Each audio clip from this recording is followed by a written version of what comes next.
यशोदानन्दन व्रज जनरञ्जन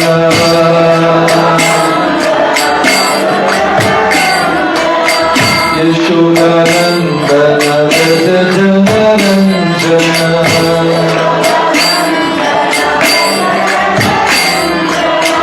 यशोदानन्दन व्रज जनरञ्जन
गोपेश गोपी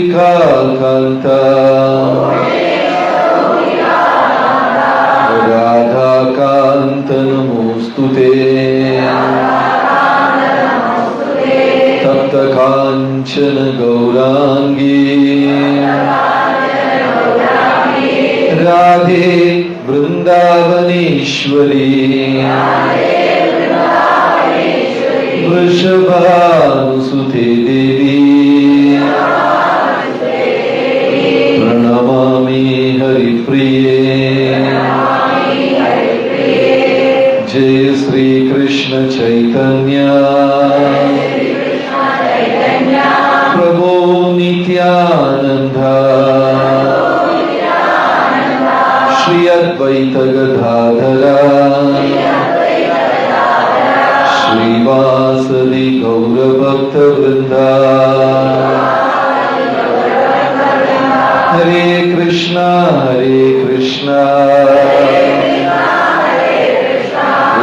कृष्ण हरे हरे हरे राम राम राम हरे हरे हरे कृष्ण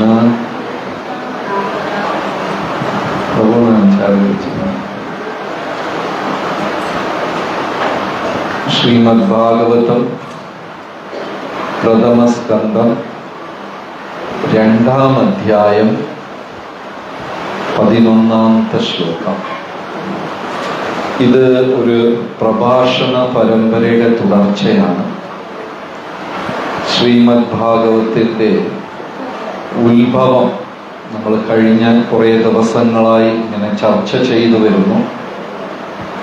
ശ്രീമദ് ഭാഗവതം എന്ന് പറയുമ്പോൾ ഒരുപാട് സംഭാഷണങ്ങളുടെ ക്രോഡീകരണമാണ് ഇന്ന് നമ്മൾ കാണുന്ന 18,000 ശ്ലോകമുള്ള ഭാഗവതം. 18,000 ശ്ലോകമുണ്ടെങ്കിലും ആരെങ്കിലും ഈ ഭാഗവതം എടുത്തു വെച്ച് എണ്ണി തുടങ്ങിയാൽ 14,000 കിട്ടുള്ളൂ. അതെന്തുകൊണ്ടെന്ന് വെച്ചാൽ ചില ശ്ലോകങ്ങളിൽ 6 വരി ഉണ്ടാകും, ചിലതിൽ 3 വരി ഉണ്ടാകും. പക്ഷെ 4 വരി 32 ശബ്ദങ്ങൾ വെച്ച് വീതിച്ചാൽ മൊത്തം 18,000 ശ്ലോകമുണ്ടാകും. ശ്രീമദ് ഭാഗവതം ആദ്യം സംസാരിച്ചപ്പോൾ ബ്രഹ്മാവിന് ഭഗവാൻ ഉപദേശിച്ചു കൊടുത്തപ്പോൾ 4 ശ്ലോകമേ ഉണ്ടായിരുന്നുള്ളൂ. ഭാഗവതത്തിന്റെ തുടക്കത്തിൽ 4 ശ്ലോകമേ ഉണ്ടായിരുന്നുള്ളൂ. പിന്നെ ഭഗവാൻ ബ്രഹ്മാവിന് ഉപദേശിച്ചു. ബ്രഹ്മാവ്, നാരദ മഹർഷി, വ്യാസൻ, ശുകമഹർഷി, സൂത പൗരാണികൻ എന്നൊരു പരമ്പര. ഇനിയൊരു പരമ്പര ഭഗവാൻ, ബ്രഹ്മാവ്, മഹാദേവൻ, പാർവതി, അങ്ങനെ ഒരു പരമ്പര. ഇങ്ങനെ അനേകം. ഇനിയൊരു പരമ്പര ശ്രീകൃഷ്ണ ഭഗവാൻ, ഉദ്ധവർ, വജ്രനാഭ മഹാരാജ, അങ്ങനെ ഒരു പരമ്പര. ഇങ്ങനെ പല പരമ്പരയിൽ കൂടെ ഈ 4 ശ്ലോകമുള്ള ശ്രീമദ് ഭാഗവതം ചർച്ച ചെയ്ത് അവസാനം വന്നപ്പോൾ 18,000 ശ്ലോകങ്ങളായി അത് വർദ്ധിച്ചു. നമ്മളിപ്പോൾ വായിക്കുന്നത് നൈമിഷാരണ്യത്തില് 16,000 ഋഷിമാരും സൂത പൗരാണികനും ചർച്ച ചെയ്ത സംവാദം നടത്തിയ ഭാഗവതമാണ്. ഇതിലൊരു രസം എന്താന്ന് വെച്ചാല്, ഇത് പഠിച്ചില്ലെങ്കിൽ നമ്മൾ മരിച്ചുപോയി വീണ്ടും ജനിച്ചൊക്കെ വരുമ്പോൾ ഇത് ഇനിയൊരു 10-24,000 ശ്ലോകമായി മാറും. പിന്നെയും ചെയ്തില്ലെങ്കിൽ ഇത് വീണ്ടും കൂടും. അത് കാരണം എത്രയും വേഗത്തിൽ പഠിക്കുന്നതാണ് നല്ലത്. ഈ ചർച്ച എന്താണെന്ന് വെച്ചാല്, ഋഷിമാർ 6 ചോദ്യം സൂത പൗരാണികന്റെ അടുത്ത് ചോദിച്ചു. മാനവരാശിയുടെ നന്മ എന്താണ്? വേദങ്ങളുടെ സാരം എന്താണ്? വസുദേവരുടെയും ദേവകിയുടെയും പുത്രനായി കൃഷ്ണൻ എന്തിനു ജനിച്ചു? ലീലാവതാരങ്ങൾ ഏതൊക്കെയാണ്? ഭഗവാൻ ഭൂമിയിലിരുന്ന് ദ്വാപരയുഗത്തിന്റെ അവസാനം തിരിച്ചു പോയപ്പോ ധർമ്മം എവിടെ ശരണം പ്രാപിച്ചു? ഇങ്ങനെ 6 ചോദ്യങ്ങൾ ഋഷിമാര് ചോദിക്കുകയും ആ 6 ചോദ്യത്തിന് ഭഗവാൻ സുഖമഹർഷിയും സൂത പൗരാണികനും തന്ന മറുപടിയാണ് ശ്രീമദ് ഭാഗവതം. ആധ്യാത്മികം എന്ന് പറയുമ്പോൾ എപ്പോഴും എല്ലാവർക്കും നന്മയുള്ള ചോദ്യങ്ങൾ ചോദിക്കണം. അതാണ് ആധ്യാത്മികം. പലപ്പോഴും നമ്മളത് മറന്നിട്ട് എന്നെ അനുഗ്രഹിക്കണം, ഞാൻ പുതിയതായി തുടങ്ങിയ എൻ്റെ കച്ചവടം വിജയിക്കാൻ വേണ്ടി എന്നെ അനുഗ്രഹിക്കണം, പുതിയതായിട്ട് കാറ് മേടിച്ചു അനുഗ്രഹിക്കണം, എന്നെ അനുഗ്രഹിക്കണം എന്നാണോ അല്ല കാറിനെ അനുഗ്രഹിക്കണം എന്നാണോ എന്നറിയില്ല. ഇങ്ങനെ പല ചോദ്യങ്ങൾ വരും. പക്ഷെ ഇതൊന്നുമല്ല ആധ്യാത്മികം. ഭഗവാനെ കുറിച്ച് അറിയണം, ആത്മീകത്തിനെ കുറിച്ച് അറിയണം. ഈ ചോദ്യങ്ങളാണ് ആത്മീകം. ആത്മീകമായി ഉയർന്ന വ്യക്തികൾ, ഋഷിമാർ, സന്യാസിമാർ, ഗുരുക്കന്മാർ, ഇവരെയൊക്കെ കാണുമ്പോൾ ഇത്തരം ചോദ്യങ്ങൾ വേണം നമ്മൾ ചോദിക്കാൻ. അങ്ങനെ 6 ചോദ്യങ്ങൾ ചോദിച്ചു. അതിൽ ആദ്യത്തെ ചോദ്യം മാനവരാശിയുടെ നന്മ എന്താണ്? അതിന് ഉത്തരമായി ശ്രീമദ് ഭാഗവതത്തില് സൂത പൗരാണികൻ ഉത്തരം പറഞ്ഞു. മാനവരാശിയുടെ നന്മ എന്ന് പറഞ്ഞാൽ ഭഗവാനെ സേവിക്കലാണ്. ആ ഭഗവാനെ സേവിക്കുന്നത് തടസ്സമില്ലാത്തതും ഫലം പ്രതീക്ഷിക്കാത്തതുമായ ശുദ്ധമായ സേവനമായിരിക്കണം. അതിനെയാ പരോധർമ്മം എന്ന് പറയുന്നത്. അപ്പൊ പരോധർമ്മം വരെ നമ്മൾ വിശദീകരിച്ചു കഴിഞ്ഞു. അടുത്തത് ദൈവം ആരാണ് എന്നുള്ള ചോദ്യമാണ് അടുത്തത്. പരമമായ ധർമ്മം 3 ഗുണങ്ങൾക്കും അപ്പുറത്തുള്ള വ്യക്തിയെ സേവിക്കണം എന്ന് ഉത്തരം പറഞ്ഞു ശുക മഹർഷി. 3 ഗുണങ്ങൾക്കും അപ്പുറത്തുള്ള സർവേശ്വരൻ ആരാണ് എന്നുള്ളതാണ് ചോദ്യം. അപ്പൊ ഇതുവരെ സംസാരിച്ചത് ഇതിനു മുമ്പേ നടന്ന കാര്യങ്ങൾ. ആ ഈശ്വരനെ കുറിച്ചുള്ളതാണ് ഇപ്പോഴത്തെ സംവാദം.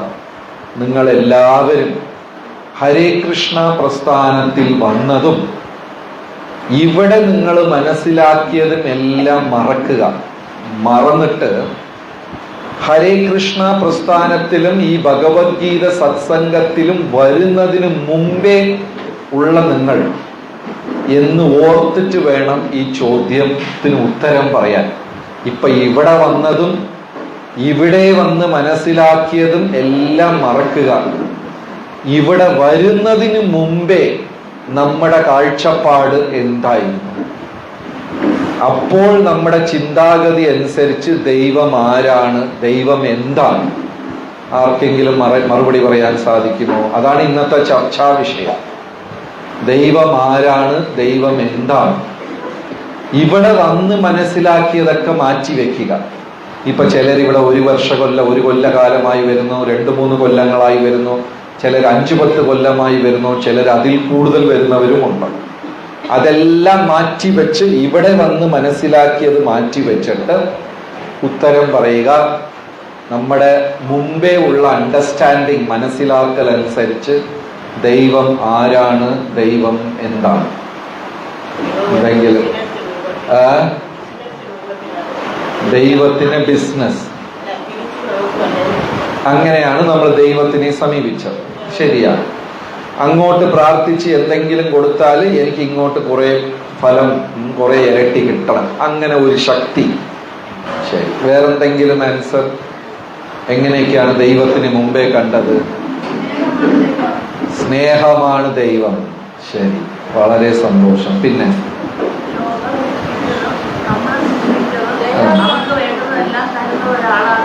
ഒരാള്, പക്ഷെ ആരാന്നറിയില്ല, അങ്ങനെ ഒരു ശക്തി. കറക്റ്റ്. പിന്നെ ദയാലുവാണ്. ശരി.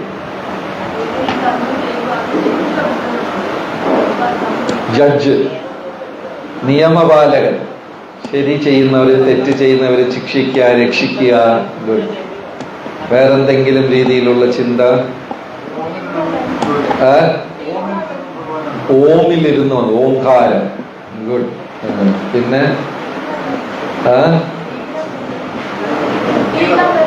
അത് ഹരേ കൃഷ്ണയിൽ വന്നതിന് ശേഷം. അതിനു മുമ്പേ നമ്മൾ മനസ്സിലാക്കിയത് ഒന്നും മനസ്സിലായില്ല. ഒന്നും മനസ്സിലായില്ല, ഇപ്പൊ മനസ്സിലായി. ശരി. ഇങ്ങനെ പലതുമാണ് നമ്മൾ ധരിച്ചു വെച്ചിരുന്നത്. ദൈവം ഒരു ശക്തിയാണ്, ദൈവം ഒരു വ്യക്തിയാണ്, ദൈവം നിയമപാലകനാണ്, ദൈവം സ്നേഹമാണ്, ഇങ്ങനെയൊക്കെ അല്ലേ. ശരിക്കും നമുക്കൊരു വ്യക്തമായ ധാരണയില്ല. ഇപ്പൊ നമ്മൾ നോക്കുന്ന ശ്ലോകത്തില് വളരെ വ്യക്തമായി ഈശ്വരൻ ആരാ. ഇത് ഭാഗവതത്തിന്റെ തുടക്കമാണ്. ഭാഗവതത്തിന്റെ പ്രഥമസ്കന്ധം 2-ാം അധ്യായം 11-ാമത്തെ ശ്ലോകം. ഫോണൊക്കെ ഉള്ളവർക്ക് ഓപ്പൺ ചെയ്യാം. ഭാഗവതം 1.2.11. വദന്തി തത്വവിദസ്ത്വം തത്വം യജ്ഞാനമദ്വയം ബ്രഹ്മേതി പരമാത്മേതി ഭഗവാനിതി ശബ്ദത്തെ. ഇവിടെ താഴെ ബോർഡുണ്ടോ? ഇവിടെ ബോർഡുണ്ടോ? എഴുതാനുള്ള പെൻസിലുണ്ടോ? എവിടെ ഗിരിയില് ഉണ്ടെങ്കിൽ പ്രഭുന്ന്. വദന്തി തത്വവിദസ്ത്വം വദന്തി തത്വവിദസ്ത്വം തത്വം യജ്ഞാനമദ്വയം തത്വം യജ്ഞാനമദ്വയം ബ്രഹ്മേതി പരമാത്മേതി ഭഗവാനിതി ശബ്ദത്തെ ഭഗവാനിതി ശബ്ദത്തെ. ഇത് ആരെങ്കിലും വായിക്കുന്നോ ശ്ലോകം?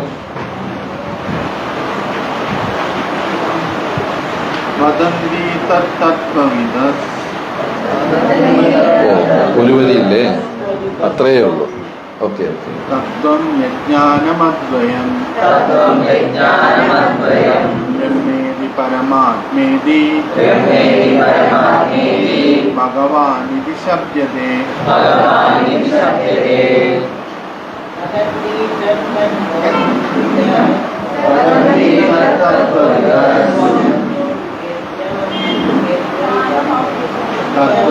യജ്ഞാനമദ്വയം ബ്രഹ്മേതി പരമാത്മേതി ഭഗവാനിതി ശബ്ദത്തെ.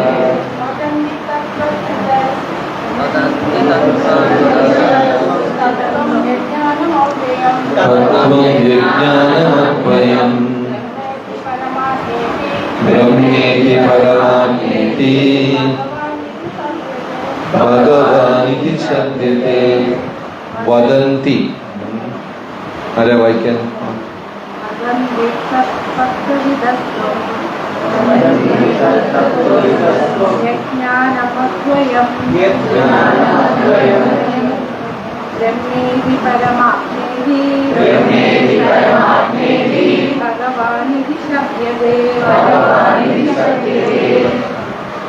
വദന്തി മലയാളത്തിലുള്ള വാക്കാണ്. പക്ഷെ മലയാളത്തില് പറയോ വദന്തി? കിം വദന്തി? വദന്തി എന്ന് വെച്ചാല് സംസാരിക്കുന്നു, ആരൊക്കെയോ സംസാരിക്കുന്നു, പറയപ്പെടുന്നു. വദന്തി തത്വവിദസ്, തത്വം മനസ്സിലാക്കിയ തത്വജ്ഞാനികൾ, തത്വവിത്തുകൾ. തത്വവിദസ്, തത്വവിത്തുകൾ, തത്വവേദാന്തികൾ, തത്വപണ്ഡിതന്മാര് സംസാരിക്കുന്നു. എന്താ സംസാരിക്കുന്ന? രണ്ടല്ലാത്ത ഈ ഒരു ജ്ഞാനം, ഈ ഒരു പരമസത്യം. സത്യം എന്ന് പറഞ്ഞാൽ എപ്പോഴും ഒന്നായിരിക്കണം, 2-3 ആവാൻ പറ്റില്ല, ഇല്ലേ? ഇപ്പൊ ഒരാൾ പറയാണ് എനിക്ക് അച്ഛൻ എന്ന് പറയുമ്പോൾ എനിക്ക് 4 അച്ഛനുണ്ട്, അങ്ങനെ പറയാൻ പറ്റും? ഒരു ഉറവിടമേ ഉണ്ടാകാൻ പറ്റുള്ളൂ, ഒരു സത്യമേ ഉണ്ടാകാൻ പറ്റുള്ളൂ. വദന്തി തത്വവിദസ്, തത്വവിത്തുക്കള്, തത്വജ്ഞാനികൾ, തത്വം മനസ്സിലാക്കിയവർ വദന്തി സംസാരിക്കുന്നു. എന്താണ്? ആ രണ്ടല്ലാത്ത ഏകമായ പരമസത്യം ബ്രഹ്മീതി, ബ്രഹ്മമെന്ന രൂപത്തിലും, പരമാത്മീതി, പരമാത്മാവായും, ഭഗവാൻ ഇതി ശബ്ദത്തെ ഭഗവാനായി മൂന്നായിട്ടാണ് മനസ്സിലാക്കുന്നത് പരമസത്യം. ഈശ്വരനെ ബ്രഹ്മമായിട്ടും പരമാത്മാവായിട്ടും ഭഗവാനുമായിട്ട്. ബ്രഹ്മേതി പരമാത്മേതി ഭഗവാൻ ഇതി സത്യത്തെ. ബ്രഹ്മത്തിന്റെ രൂപത്തിലും പരമാത്മാവായും ഭഗവാനായുമാണ് നമ്മൾ പരമസത്യത്തിനെ മനസ്സിലാക്കുന്നത്.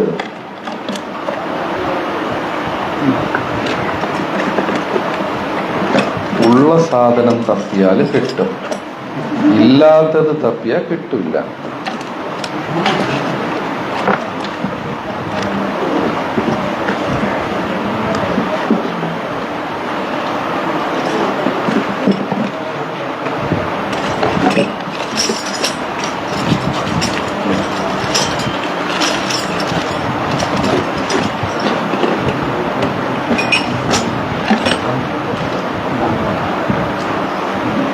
ആദ്യം പറഞ്ഞു.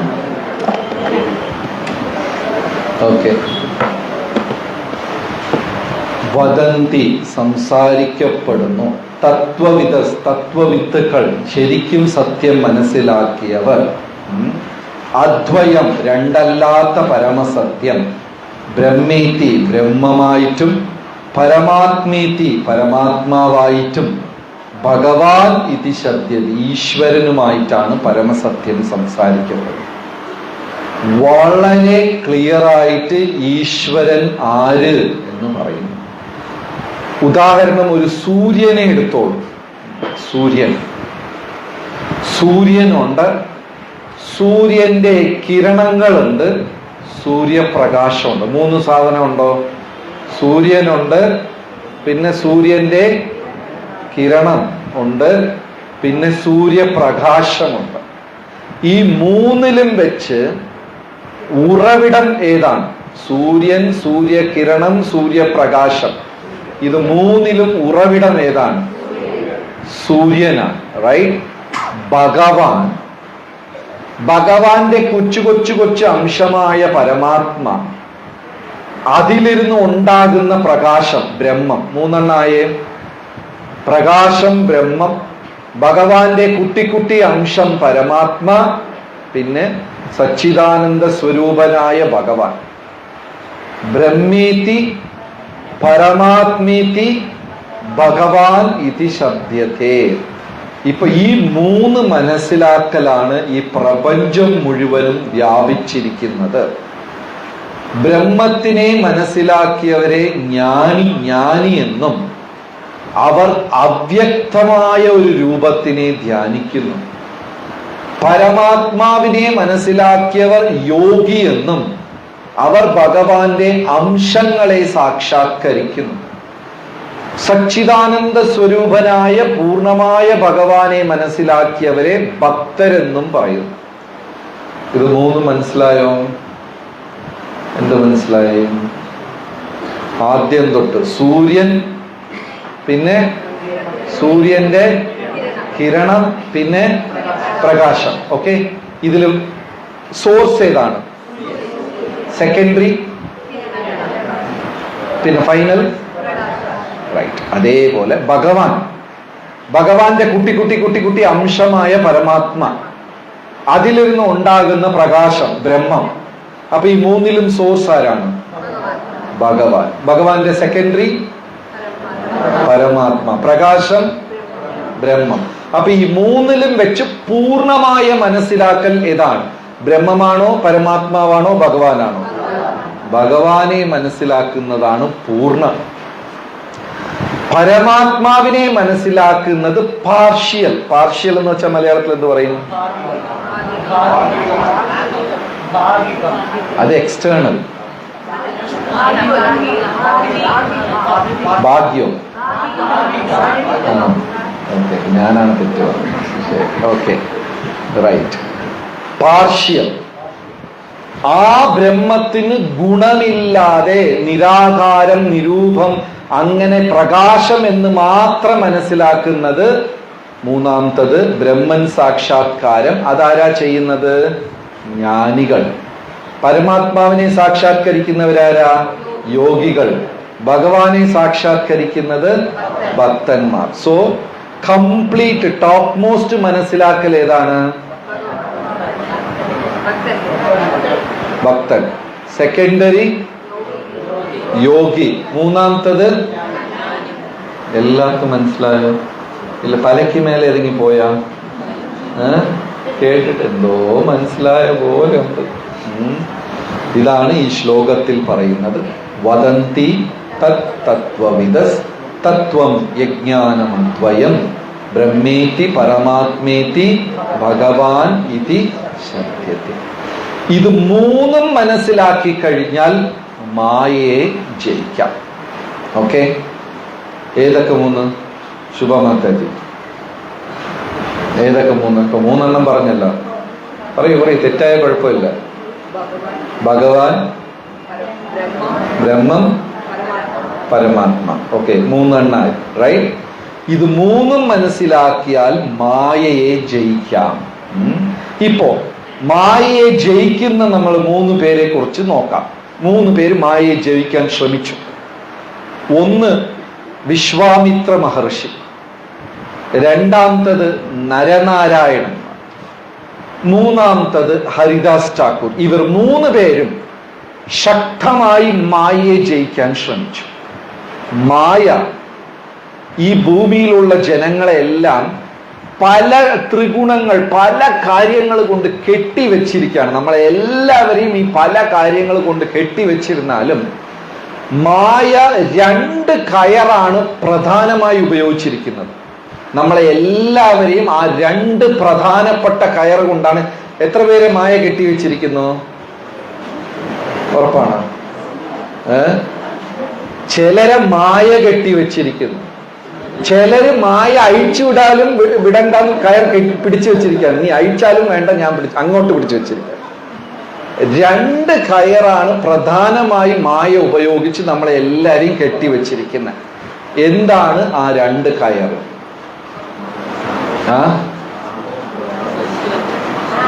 അടുത്തെത്തി. ഇല്ല, നമ്മൾ അങ്ങനെ ഒരുപാട് കടന്ന് ചിന്തിക്കേണ്ട. സിമ്പിൾ ആയിട്ട് ഭഗവത്ഗീതയിൽ തിരിച്ചു ശ്ലോകങ്ങളിൽ കൃഷ്ണൻ പറയാണ്, ഈ 2 കാര്യമാണ് കുഴപ്പം, ഇത് രണ്ടാണ് കുഴപ്പം. കാമം, ക്രോധം. ഭഗവത്ഗീതയിൽ പല തവണ പറഞ്ഞിട്ടുണ്ട് ഇത് 2ആണ് പ്രശ്നം. എന്തൊക്കെയാണ്? കാമം, ക്രോധം. എത്ര പേർക്ക് ദേഷ്യമുണ്ട്? എത്ര പേർക്ക് ആവശ്യം, അടിസ്ഥാനപരമായ ആവശ്യം കടന്നുള്ള ആഗ്രഹങ്ങൾ എത്ര പേർക്കുണ്ട്? 4-5 പേർക്കേ ഉള്ളൂ. കൂടുതലുണ്ടോ കുറവുണ്ടോ? അലമാറയ്ക്കകത്ത് ഉപയോഗിക്കാത്ത സാരി എത്ര പേർക്കുണ്ട്? അവരെല്ലാം ഈ സെക്ഷനിൽ പെടും. മായ ഈ 2 പ്രധാന കയറാണ് വെച്ച് കെട്ടിവെച്ചിരിക്കുന്നത്. കാമം, ക്രോധം. വേറെ കുറെ ഉണ്ട്, മോഹ, ലോഭ, മതം, മാത്സര്യം, അഹം, ഇങ്ങനെ പലതും ഉണ്ടെങ്കിലും പ്രധാനമായി ഇത് 2 കൊണ്ടാണ് മായ എല്ലാരെയും കെട്ടിവെച്ചിരിക്കുന്നത്. ഇപ്പൊ 3 മഹത് വ്യക്തികളെ കുറിച്ചാണ് നമ്മൾ നോക്കുന്നത്. ഇവർ 3 പേരും 3 മാർഗത്തിൽ ഈശ്വരനെ മനസ്സിലാക്കാൻ ശ്രമിച്ചവരാണ്. ഇപ്പൊ നമ്മളിവിടെ 3 മാർഗത്തിനെ കുറിച്ച് പറഞ്ഞു. എന്തൊക്കെയാണ്? ഭഗവാൻ, പരമാത്മ, ബ്രഹ്മം. ഭഗവാനെ മനസ്സിലാക്കുന്നവർ ഏത് മാർഗം? ഭക്തി മാർഗം. പരമാത്മാവിനെ മനസ്സിലാക്കുന്നവർ യോഗി. ബ്രഹ്മത്തിനെ മനസ്സിലാക്കുന്നവർ ഞാൻ. 3 മാർഗം. ഇപ്പൊ 3 ഉദാഹരണം. ബ്രഹ്മ സാക്ഷാത്കാരത്തിൽ കൂടെ പോകുന്ന ഒരാള് വിശ്വാമിത്ര മഹർഷി. പരമാത്മ സാക്ഷാത്കാരത്തിൽ കൂടെ പോകുന്ന ആള് നരനാരായണ ഋഷിമാർ. ഭക്തിയിൽ കൂടെ മുന്നോട്ട് പോകാൻ ശ്രമിക്കുന്ന വ്യക്തി ഹരിദാസ് ഠാക്കൂർ. ഇവർ 3 പേരുടെ കാര്യമാണ് നോക്കുന്നത്, മറന്നു പോകരുത്. റൈറ്റ്. സോ ആദ്യം ബ്രഹ്മത്തിൽ കൂടെ ശ്രമിച്ച ഋഷി ആരാണ്? വിശ്വാം. ഏതിനെ കീഴ്പ്പെടുത്താൻ അദ്ദേഹം ശ്രമിക്കുന്നത്? ഭാര്യ, മായയാണെങ്കിലും 2 പ്രധാന കാര്യം. ഏതൊക്കെയാ? കാമക്രോധം. നമുക്ക് വിശ്വാമിത്ര മഹർഷിയെ കുറിച്ച് അറിയാം. അദ്ദേഹത്തിന്റെ പഴയ പേരെന്തായിരുന്നു? രാജാവായിരുന്നു അദ്ദേഹം. അദ്ദേഹത്തിന്റെ പഴയ പേര്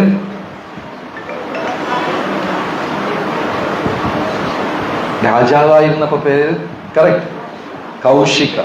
അദ്ദേഹം രാജാവായിരുന്നപ്പോൾ അദ്ദേഹത്തിന്റെ പേര് കൗശിക. ഭയങ്കര എന്താ പറയാ, ഞാനെന്ന ഭാവം തലയ്ക്ക് പിടിച്ച ഒരു രാജാവാണ്. ഇനി ഒരാളുടെ മുമ്പേ തലകുനിയുന്നത് ഇഷ്ടമേ അല്ല. ഇപ്പൊ നമ്മൾ രണ്ട് പലചരക്ക് കടയിലേക്ക് പോകും. ഒന്ന് മലയാളി നടത്തുന്ന പലചരക്ക് കട, ഇനിയൊന്ന് അന്യ സംസ്ഥാനത്തുകാരൻ നടത്തുന്ന പലചരക്ക് കട. രണ്ട് കടയിലും നമ്മൾ ഗോതമ്പ് അന്വേഷിച്ച് പോകുന്നു. നിർഭാഗ്യവശാൽ രണ്ട് കടയിലും ഗോതമ്പില്ല. ഒരു കടയിൽ ചെന്ന് നമ്മൾ ഗോതമ്പുണ്ടോ, അയ്യോ ചേട്ടാ ഗോതമ്പില്ല, തീർന്നു പോയി. അതിന് പകരം അരിയുണ്ട്, അരി നല്ലതാണ്, ഇതാണ് അരിയുടെ മഹിമയൊക്കെ പറഞ്ഞ് ഗോതമ്പ് വാങ്ങിക്കാൻ പോയ ആൾക്ക് എന്ത് കൊടുത്തു? അരി. ഇത് ഒരു കട. ഇനിയൊരു കടയിൽ ചെന്നപ്പോ ഗോതമ്പുണ്ടാ, ചേട്ടാ ഗോതമ്പുണ്ടാ. അപ്പൊ എന്ത് ചെയ്യും? ഗോതമ്പില്ല, അപ്പൊ എനിക്ക് വേണമല്ലോ. ഇല്ല, വേണമെങ്കിൽ ഇല്ലെങ്കിൽ പോ. ഇപ്പൊ രണ്ട് മറുപടി. ഇതിൽ ഏതാണ് മലയാളിയുടെ കഥ, ഏതാണ് അന്യ സംസ്ഥാനത്തുകാരന്റെ കഥ? കറക്റ്റ്. നിങ്ങളെല്ലാം സിദ്ധന്മാരാണ്. എങ്ങനെ കറക്റ്റ് ആൻസർ കണ്ടുപിടിച്ച്? സെക്കൻഡ് മറുപടി പറഞ്ഞത് ആരായിരിക്കും? ചിലപ്പോ തിരുവനന്തപുരത്തുകാരനായിരിക്കും. ഇതാണ് മാനസിക അവസ്ഥ. അതായത് അഹം എന്ന ഭാവം മായയാണ്. കാമം കൊണ്ടും ക്രോധം കൊണ്ടൊക്കെ അന്യ സംസ്ഥാനത്തുകാരെ ബന്ധിച്ചു വെച്ചിരിക്കെങ്കിൽ മലയാളികളെ ഹോൾസെയിലാക്കി കെട്ടിവെച്ചിരിക്കുക, മൊത്ത കച്ചവടത്തിൽ കെട്ടിവെച്ചിരിക്കുക. ഒരു വിധത്തിൽ ഇനി ഒരാളുടെ മുമ്പിൽ തല കുനിയില്ല. ശരിയാണോ തെറ്റാണോ? ഒരു വിധത്തിൽ വിട്ടുവീഴ്ചയില്ല, അഡ്ജസ്റ്റ്മെന്റ് ഇല്ല, സഹിക്കില്ല, അതൊന്നും ചെയ്യില്ല എന്ന് വാശി പിടിക്കുന്ന ഒരാളാണ്. അപ്പോ ഇങ്ങനെ മായ രണ്ടുപേരെയും ബന്ധിച്ചു വെച്ചിരിക്കുന്നു. വിശ്വാമിത്ര മഹർഷി മായയെ ജയിക്കാൻ ശ്രമിക്കുന്നു. അദ്ദേഹം കൗശിക രാജാവായിരുന്നപ്പോ ആരും ഒന്നിനും വിട്ടുവീഴ്ചയില്ല. അദ്ദേഹം ഒരു ദിവസം വലിയ ഒരു സൈന്യവുമായിട്ട് യുദ്ധം കഴിഞ്ഞ് തിരിച്ചു വരുന്നു. എത്രയോ നീണ്ട ദിവസങ്ങളുടെ യുദ്ധമാണ്. കൗശിക രാജാവ് തളർന്നിരിക്കുന്നു. തന്റെ സൈന്യം, മന്ത്രിമാര്, യോദ്ധാക്കള്, സേനാധിപതിമാര്, മൃഗങ്ങള്, കുതിര എല്ലാരും ക്ഷീണിച്ചിരിക്കുക. അപ്പൊ എവിടെയെങ്കിലും ചെന്ന് ഒന്ന് കുറച്ച് കുടിക്കാൻ വെള്ളമോ കഴിക്കാൻ എന്തെങ്കിലും ഒന്ന് വിശ്രമിക്കാൻ സ്ഥലം കിട്ടിയാൽ മഹാഭാഗ്യം. വനത്തിനകത്ത് അന്വേഷിച്ചു നോക്കിയപ്പോ അങ്ങനെ ഒരു സ്ഥലമില്ല. ദാസന്മാര് ഓടി വന്ന് പറഞ്ഞു, രാജാവേ, ദൂരെ ഒരു മഹർഷിയുടെ ആശ്രമം, കുഞ്ഞാശ്രമമാണ്, വിരലിലെണ്ണാവുന്ന ചില ഋഷിമാര് മാത്രം ഉണ്ട്, വെള്ളം എന്തെങ്കിലും കിട്ടുമായിരിക്കും, എന്നാലും ഇത്രയും വലിയ സൈന്യം, നമ്മളുടെ ആയിരക്കണക്കിൽ യോദ്ധാക്കന്മാർക്ക് ഭക്ഷണം കൊടുക്കാനുള്ള സൗകര്യമൊന്നും ആശ്രമത്തിൽ ഉണ്ടാവില്ല. രാജാവ് പറഞ്ഞു, ഞാനൊന്ന് പോയി നോക്കട്ടെ. അങ്ങനെ രാജാവ് വെള്ളം കുടിക്കാൻ പോയി. അവിടെ ഉണ്ടായിരുന്ന മഹർഷിയാണ് വസിഷ്ഠൻ. വസിഷ്ഠർ പറഞ്ഞു, കൗശികന്റെ അടുത്ത് നീ ഒന്നും വിഷമിക്കണ്ട, നീ നിന്റെ മുഴുവൻ സൈന്യത്തിനെയും കൊണ്ടുവാ, അത്ര പേർക്കുള്ള ജലപാനവും ഭക്ഷണവും അന്നവും എല്ലാം ഞാൻ തരാം. രാജാവ് സ്തംഭിച്ചു. ഇവിടെ ആകപ്പാട് 5 or 4 പേരുണ്ട്, ഒരു ചെറിയ കുടിലും ആശ്രമം, എവിടെ നിന്ന് ഇത്രയും തരും? ഉടനെ വസിഷ്ഠര് പറഞ്ഞു, എന്റെ കയ്യിൽ എന്തുണ്ട്? കാമധേനു ഉണ്ട്, അതിനെ വിളിച്ചു കഴിഞ്ഞാൽ എല്ലാം തരും. കാമധേനു തരാൻ തുടങ്ങി. കഴിച്ചു. കൗശിക രാജാവും തന്റെ സൈന്യവും കിട്ടിയതെല്ലാം കഴിച്ചു. ജീവിതത്തിൽ ഇങ്ങനെ ഒരു ഭക്ഷണം കഴിച്ചില്ല. കഴിച്ചതിന് ശേഷം ചെന്നിട്ട് പറഞ്ഞു വസിഷ്ഠരെടുത്ത്, വളരെ സന്തോഷം, ഞാനാണ് ഈ നാട്ടിന്റെ രാജാവ്, അങ്ങയുടെ ആശ്രമവും എന്റെ നാട്ടിൽ ഉള്ളതാണ്, എല്ലാവരും എന്റെ സ്വന്തമാണ്, ഞാൻ പറയുന്നത് പോലെ കേൾക്കേണ്ടവരാണ്, അതുകൊണ്ട് ഈ പശു എനിക്ക് വേണം. കൊട്ടാരം ചോറ് കൊടുത്തപ്പോ അവസാനം എന്തായി? പശു എനിക്ക് വേണമെന്നായി. വസിഷ്ഠര് പറഞ്ഞു, അത് തരില്ല, ഞാൻ ജനങ്ങളുടെ ആവശ്യത്തിനാണ് ഈ കാമധേനുവിനെ ഉപയോഗിക്കുന്നത്. ഇപ്പൊ പട്ടിണി കിടന്ന് വരുന്നവര്, ഭക്ഷണമില്ലാത്ത വരുന്നവര്, വിശന്ന് വരുന്ന, അതുപോലെ ആവശ്യക്കാർക്കാണ് ഞാൻ കാമധേനുവിനെ ഉപയോഗിക്കുന്നത്. നിന്റെ കയ്യിൽ കാമധേനു കിട്ടിക്കഴിഞ്ഞാൽ നീ നിന്റെ ആർത്തിക്കായിരിക്കും ഉപയോഗിക്കുന്നത്. രണ്ടിനും വ്യത്യാസമുണ്ട്. കാമധേനു എന്റെ ആവശ്യത്തിന് തരും. നിന്റെ കയ്യിൽ കിട്ടിയാൽ എന്തായി പോകും? ആർത്തി. നിനക്ക് അത് വേണം, ഇത് വേണം, അപ്പുറത്തുള്ളതും വേണം, ഇപ്പുറത്തുള്ളതും വേണം. ആർത്തി മൂത്തിരിക്കാണ്. തരില്ല. യുദ്ധമായി. അല്പം പോലും വസിഷ്ഠര് ഭയന്നില്ല. ആ ഒരു ഋഷിയും ഉണ്ട്, കൂടെ 10 ഋഷിമാരും ഉണ്ട്. ഇത്രയും വലിയ സൈന്യത്തിനോട് എങ്ങനെ യുദ്ധം ചെയ്യും? പക്ഷെ വീണ്ടും ആ രാജാവ് മഹർഷി വസിഷ്ഠര് പ്രാർത്ഥിച്ചപ്പോ ആദ്യം ഭക്ഷണം തന്ന കാമധേനു, പിന്നെ എന്താ തന്നത്? സോൾജേഴ്സ്, യോദ്ധാക്കൾ. കാമധേനുവിന്റെ ശരീരത്തിൽ നിന്ന് ഇങ്ങനെ യോദ്ധാക്കൾ ഇറങ്ങി വന്നുകൊണ്ടേയിരിക്കുകയാണ്. പേടിച്ചു പോയി ആര്? കൗശികൻ. ഇതും കൂടെ കണ്ടപ്പോ കൗശികന്റെ ആഗ്രഹം എന്തായി? വീണ്ടും കൂടി എന്തായാലും ഈ പശുവിനെ സ്വന്തമാക്കിയിട്ടേ ഉള്ളൂ. മനസ്സിലായില്ല. അത്രയ്ക്കും ഞാൻ ചിലരെ ചിന്തയില്, ചിലരെ കോൺസെപ്റ്റില്, ചിലരെ മനസ്സിനകത്ത് അവർ മാത്രമേ കാണൂ. വേറെ ആർക്കും അതിൽ സ്ഥാനമില്ല. വേറെ ആരെയും അവിടെ ഫിറ്റ് ചെയ്യാൻ പറ്റൂല. എന്ത് ചിന്തിച്ചു വന്നാലും അവസാനം അവരുടെ കാര്യം മാത്രമേ. അങ്ങനെയുള്ള ആൾക്കാരെ കണ്ടിട്ടുണ്ടോ? വീട്ടിലുണ്ടോ? ആരുടെയെങ്കിലും വീട്ടില്? സുരേഷിനോട് വീട്ടിലുണ്ടോ? ആര്? കണ്ണാടിയിലായിരിക്കും.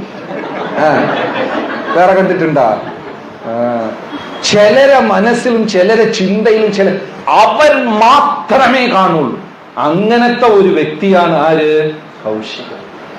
ഞാൻ എൻ്റെ, വേറെ ഒന്നിനും സ്ഥാനമില്ല. എന്ത് കണ്ടാലും ഇത് എനിക്ക് എങ്ങനെ ഉപയോഗിക്കാം, വേറെ ഒരു ചിന്തയില്ല. അപ്പോ അവസാനം കൗശികൻ തോറ്റു. അങ്ങനെ അദ്ദേഹം തപസ്സീകരിക്കാൻ പോയി. എന്താണ്? വസിഷ്ഠരെക്കാളും ഒരു പടി കൂടിയ ഒരു ഋഷിയാകണം. ഇത് നല്ല ചിന്തയാണോ? അല്ല. അങ്ങനെ 2 ശത്രുക്കളെ തോൽപ്പിക്കാനായി അദ്ദേഹം ഇരുന്നു. ആരാണ് ഈ 2 ശത്രുക്കള്? കാമക്രോധാദികളെ തോൽപ്പിക്കാൻ വസിഷ്ഠരിരുന്നു. കൗശികൻ, വിശ്വാമിത്രൻ. അപ്പൊ വിശ്വാമിത്രനായി മാറിയിട്ടില്ല അദ്ദേഹം. 10,000 വർഷം തപസ്യ. എത്ര വർഷം? 10,000 വർഷം തപസ്യ ഇരുന്ന് സമസ്ത ഇന്ദ്രിയങ്ങൾ, 5 ഇന്ദ്രിയങ്ങളെയും നിയന്ത്രിച്ച് മനസ്സിനെ. ഇതൊക്കെ എളുപ്പമുള്ള കാര്യമല്ല. ശരിക്കും ആധ്യാത്മിക വ്യക്തികൾ ചെയ്യേണ്ട ഒരു കാര്യം. മനസ്സിനെ നിയന്ത്രിക്കുക. അന്യാഗ്രഹം, അന്യാഭിലാഷിതം ശൂന്യം. മറ്റാഗ്രഹങ്ങളെല്ലാം കെട്ടിവെക്കുക. അതൊക്കെ നടക്കുന്ന കാര്യമാണോ? ബുദ്ധി കുറച്ച് പ്രയാസമാണ്. എത്ര പേര് പറഞ്ഞു എന്നെ കൊണ്ട് പറ്റേയില്ല? അങ്ങനെ പറയുന്ന ആരെങ്കിലും ഉണ്ടോ? അല്ലേ? 2 തുണിക്കടയുണ്ട്. ഒന്നില് സാരി 500 രൂപ, ഇനിയൊരു കടയിൽ 600 രൂപ. പക്ഷെ ഒന്നെടുത്താൽ 1 ഫ്രീ. നമ്മൾ ഏത് കടയിൽ പോകും? ഒരു കടയിൽ സാരി 500 രൂപ. എനിക്ക് ഒരു സാരിയുടെ ആവശ്യമേ ഉള്ളൂ. പക്ഷെ തൊട്ടടുത്ത കടയിൽ ഇനിയൊരു ബോർഡുണ്ട്, ഇവിടെ സാരി 600, പക്ഷെ ഒന്നെടുത്താൽ 1 ഫ്രീ. നമ്മൾ എവിടെ പോകും? രണ്ടിടത്തും പോകും. 2 കിട്ടുന്നിടത്ത് പോകും. ഇതിങ്ങനെയാണ് ഈ ലോകം നടന്നു പോകുന്നത്. എനിക്ക് ആവശ്യം എന്താണ്? ഒരെണ്ണം. ഇപ്പൊ ഞാൻ എന്ത് ചെയ്തു? 100 രൂപയും കൂടെ കൊടുത്തിട്ട് ഒന്നും കൂടെ വാങ്ങിച്ചോണ്ട് വെച്ചിരിക്കുകയാണ്. അതിനി അടുത്ത 6 മാസത്തേക്ക് ഞാൻ ഉപയോഗിക്കില്ല. ബുദ്ധൻ വ്യക്തമായി പറഞ്ഞു, ആരുടെയെല്ലാം വീട്ടിൽ അലമാറയ്ക്കകത്ത് 6 മാസമായി സാധനം ഉപയോഗിക്കാതിരിക്കുന്നു, അതൊന്നും നിങ്ങളുടെ സ്വന്തമല്ല എന്ന് പറഞ്ഞു. ആര്? ബുദ്ധൻ പറഞ്ഞ. ഒരാൾ എണ്ണാണ് എത്ര? ഒരുപാടുണ്ട്. അന്യാഭില ആഗ്രഹങ്ങളെ ശമിപ്പിക്കുക എന്ന് പറയുന്നത് നടക്കാത്ത ഒരു കാര്യം.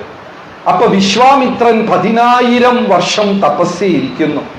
10,000 വർഷം മനസ്സിനെ നിയന്ത്രിച്ച്, കാമക്രോധാദികളെ നിയന്ത്രിച്ച് അങ്ങനെ ഇരുന്ന സമയത്ത് മേനക വന്നു. ഇവരെയൊക്കെ പരീക്ഷണമുണ്ട്.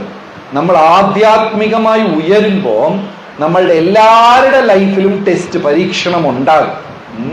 ആരെടുത്തും വഴക്കുണ്ടാക്കിയിട്ട് ദേഷ്യപ്പെട്ടിട്ട് യാതൊരു കാര്യമില്ല, പരീക്ഷണം ഉണ്ടാവും. വിശ്വാമിത്ര മഹർഷി തപസ്യ ചെയ്തപ്പോ മേനക പരീക്ഷണമായി വന്നു. മേനക വന്നു നൃത്തം വയ്ക്കാൻ തുടങ്ങി. നിർത്തിയില്ല. കുറച്ചു നേരം വിശ്വാമിത്രൻ കണ്ണൊക്കെ അടച്ചിങ്ങനെ തപസ്യ ചെയ്തുകൊണ്ടിരിക്കുക. മേനകയും നിർത്തിയില്ല ഡാൻസ്. ചിങ് ചിങ് ചിങ് ചിങ് ചിങ് ചിങ്. വിശ്വാമിത്ര ഋഷിയെ ചുറ്റി ചുറ്റി ചുറ്റി ചുറ്റി ചുറ്റി ഡാൻസ്. 50 വർഷം നൃത്തം വെച്ചു. ആര്? ഇദ്ദേഹം എത്ര വർഷം തപസ് ചെയ്യുന്നു? 10,000 വർഷം ഇദ്ദേഹം തപസ് ചെയ്യുന്നു. മേനക 50 വർഷം ഡാൻസ്. ഇതൊക്കെ കേട്ടിട്ട് നമ്മൾ വിശ്വസിക്കായി അതെങ്ങനെ? അങ്ങനെ ചിന്തിക്കണ്ട. കാരണം ദേവഗണങ്ങൾക്ക് 10,000 വർഷമാണ് ജീവിത ദൈർഘ്യം. 10,000 വർഷ ജീവിത ദൈർഘ്യത്തിൽ 50 വർഷം ഡാൻസ് ചെയ്യണതൊന്നും വലിയ കാര്യമില്ല. നമുക്ക് ഉള്ളത് ആകെപ്പാട് 12 വർഷം 2 മാസം 30 ദിവസം. അതിൻ്റെ ഇടയ്ക്ക് മുട്ടുവേദന വരും. ഇതിൽ നമ്മൾ 5 മിനിറ്റ് ഡാൻസ് കളിക്കുകയാണെങ്കിൽ വലിയ കാര്യമാണ്. പക്ഷെ അവർക്ക് 10,000 വർഷ ജീവിത ദൈർഘ്യത്തിൽ 50 വർഷം അത് വലിയ കാര്യമല്ല. മേനക നൃത്തം വെച്ചു നൃത്തം വെച്ചു നൃത്തം വെച്ചു. 10,000 വർഷം തപസ്യ ചെയ്ത വിശ്വാമിത്രൻ കണ്ണു തുറന്നു. മേനകയെ കണ്ടു, ഇഷ്ടപ്പെട്ടു. രണ്ടുപേരും പോയി താമസിച്ചു. അതിൽ ഉണ്ടായ കുഞ്ഞാണ് ആര്? ശകുന്തള. വന്ന ജോലി വിജയിച്ചു. മേനക സ്ഥലം വിട്ടു. വിശ്വാമിത്രന് എന്ത് സംഭവിച്ചു? ആധ്യാത്മികമായി ഉയർന്നോ വീണോ? വീണു പോയി. എന്തിനാ വീണത്? കാമത്തിനാണോ ക്രോധത്തിനാണോ? കാമത്തിന്. ഇനി ഒരു അപ്സരസ് വന്നാലും എന്നെ തോൽപ്പിക്കാൻ പറ്റില്ല. എനിക്ക് മനസ്സിലായി ഇവർ പരീക്ഷണമാണ്. ഞാൻ നേടിയ തപോബലത്തിനെ ചോർത്തെടുക്കാൻ ഇല്ലാണ്ടാക്കാൻ വന്ന ശക്തിയാണ് എന്ന് പറഞ്ഞ് വിശ്വാമിത്രൻ വീണ്ടും 10,000 വർഷം തപസ് ചെയ്തു. വിശ്വാമിത്രന്റെ മാർഗം ഏതാണ്? ഏത് മാർഗം? ബ്രഹ്മമാർഗം. ഓംകാരം, പ്രണവം, ഇതിനെയൊക്കെ ധ്യാനിച്ചുകൊണ്ടിരിക്കുകയാണ്. വിശ്വാമിത്രൻ സർവേശ്വരനായി ആരെയാ മനസ്സിലാക്കിയിരിക്കുന്നത്? രൂപമില്ല, പ്രകാശം, ബ്രഹ്മത്തിനെയാ മനസ്സിലാക്കിയിരിക്കുന്നത്. അടുത്തത് രണ്ടാമത്തെ ഒരു 10,000 വർഷം വീണ്ടും മനസ്സിനെ നിയന്ത്രിച്ച്, ഈ പഞ്ച ഇന്ദ്രിയങ്ങളെ നിയന്ത്രിച്ച് എല്ലാം ഇരുന്ന് തപസ്സിരിക്കാണ്. രണ്ടാമത്തത് രംഭവം. ഫസ്റ്റ് ആരാ വന്നത്? മേനക. വിശ്വാമിത്രൻ ജയിച്ചോ തോറ്റോ? തോറ്റു. രണ്ടാമത്തത് വന്നത് രംഭ. രംഭ വന്ന് വീണ്ടും ഡാൻസ്. ചിങ് ചിങ് ചിങ് ചിങ് ചുറ്റി ചുറ്റി 5 വർഷം ആടിയുള്ളൂ. മേനക എത്ര വർഷം ആടി? 50 വർഷം. രംഭ 5 കൊല്ലമേ ആടിയിട്ടുള്ളൂ. അവസാനം വിശ്വാമിത്രൻ എന്നെ തോൽപ്പിക്കാൻ വന്ന രണ്ടാമത്തെ ശക്തിയാണ്, ഞാൻ വിട്ടുകൊടുക്കില്ല. വിശ്വാമിത്രൻ കണ്ണു തുറന്നു. കണ്ണെല്ലാം ഇങ്ങനെ അഗ്നി പോലെ ജ്വലിക്കുകയാണ്. കുറച്ച് കമണ്ടലു ഇന്ന് വെള്ളം എടുത്തിട്ട് രംഭയെടുത്ത് നീ കല്ലായി പോകട്ടെ എന്ന് ശപിച്ചു. രംഭ കല്ലായി. വിശ്വാമിത്രൻ എന്ത് പറ്റി?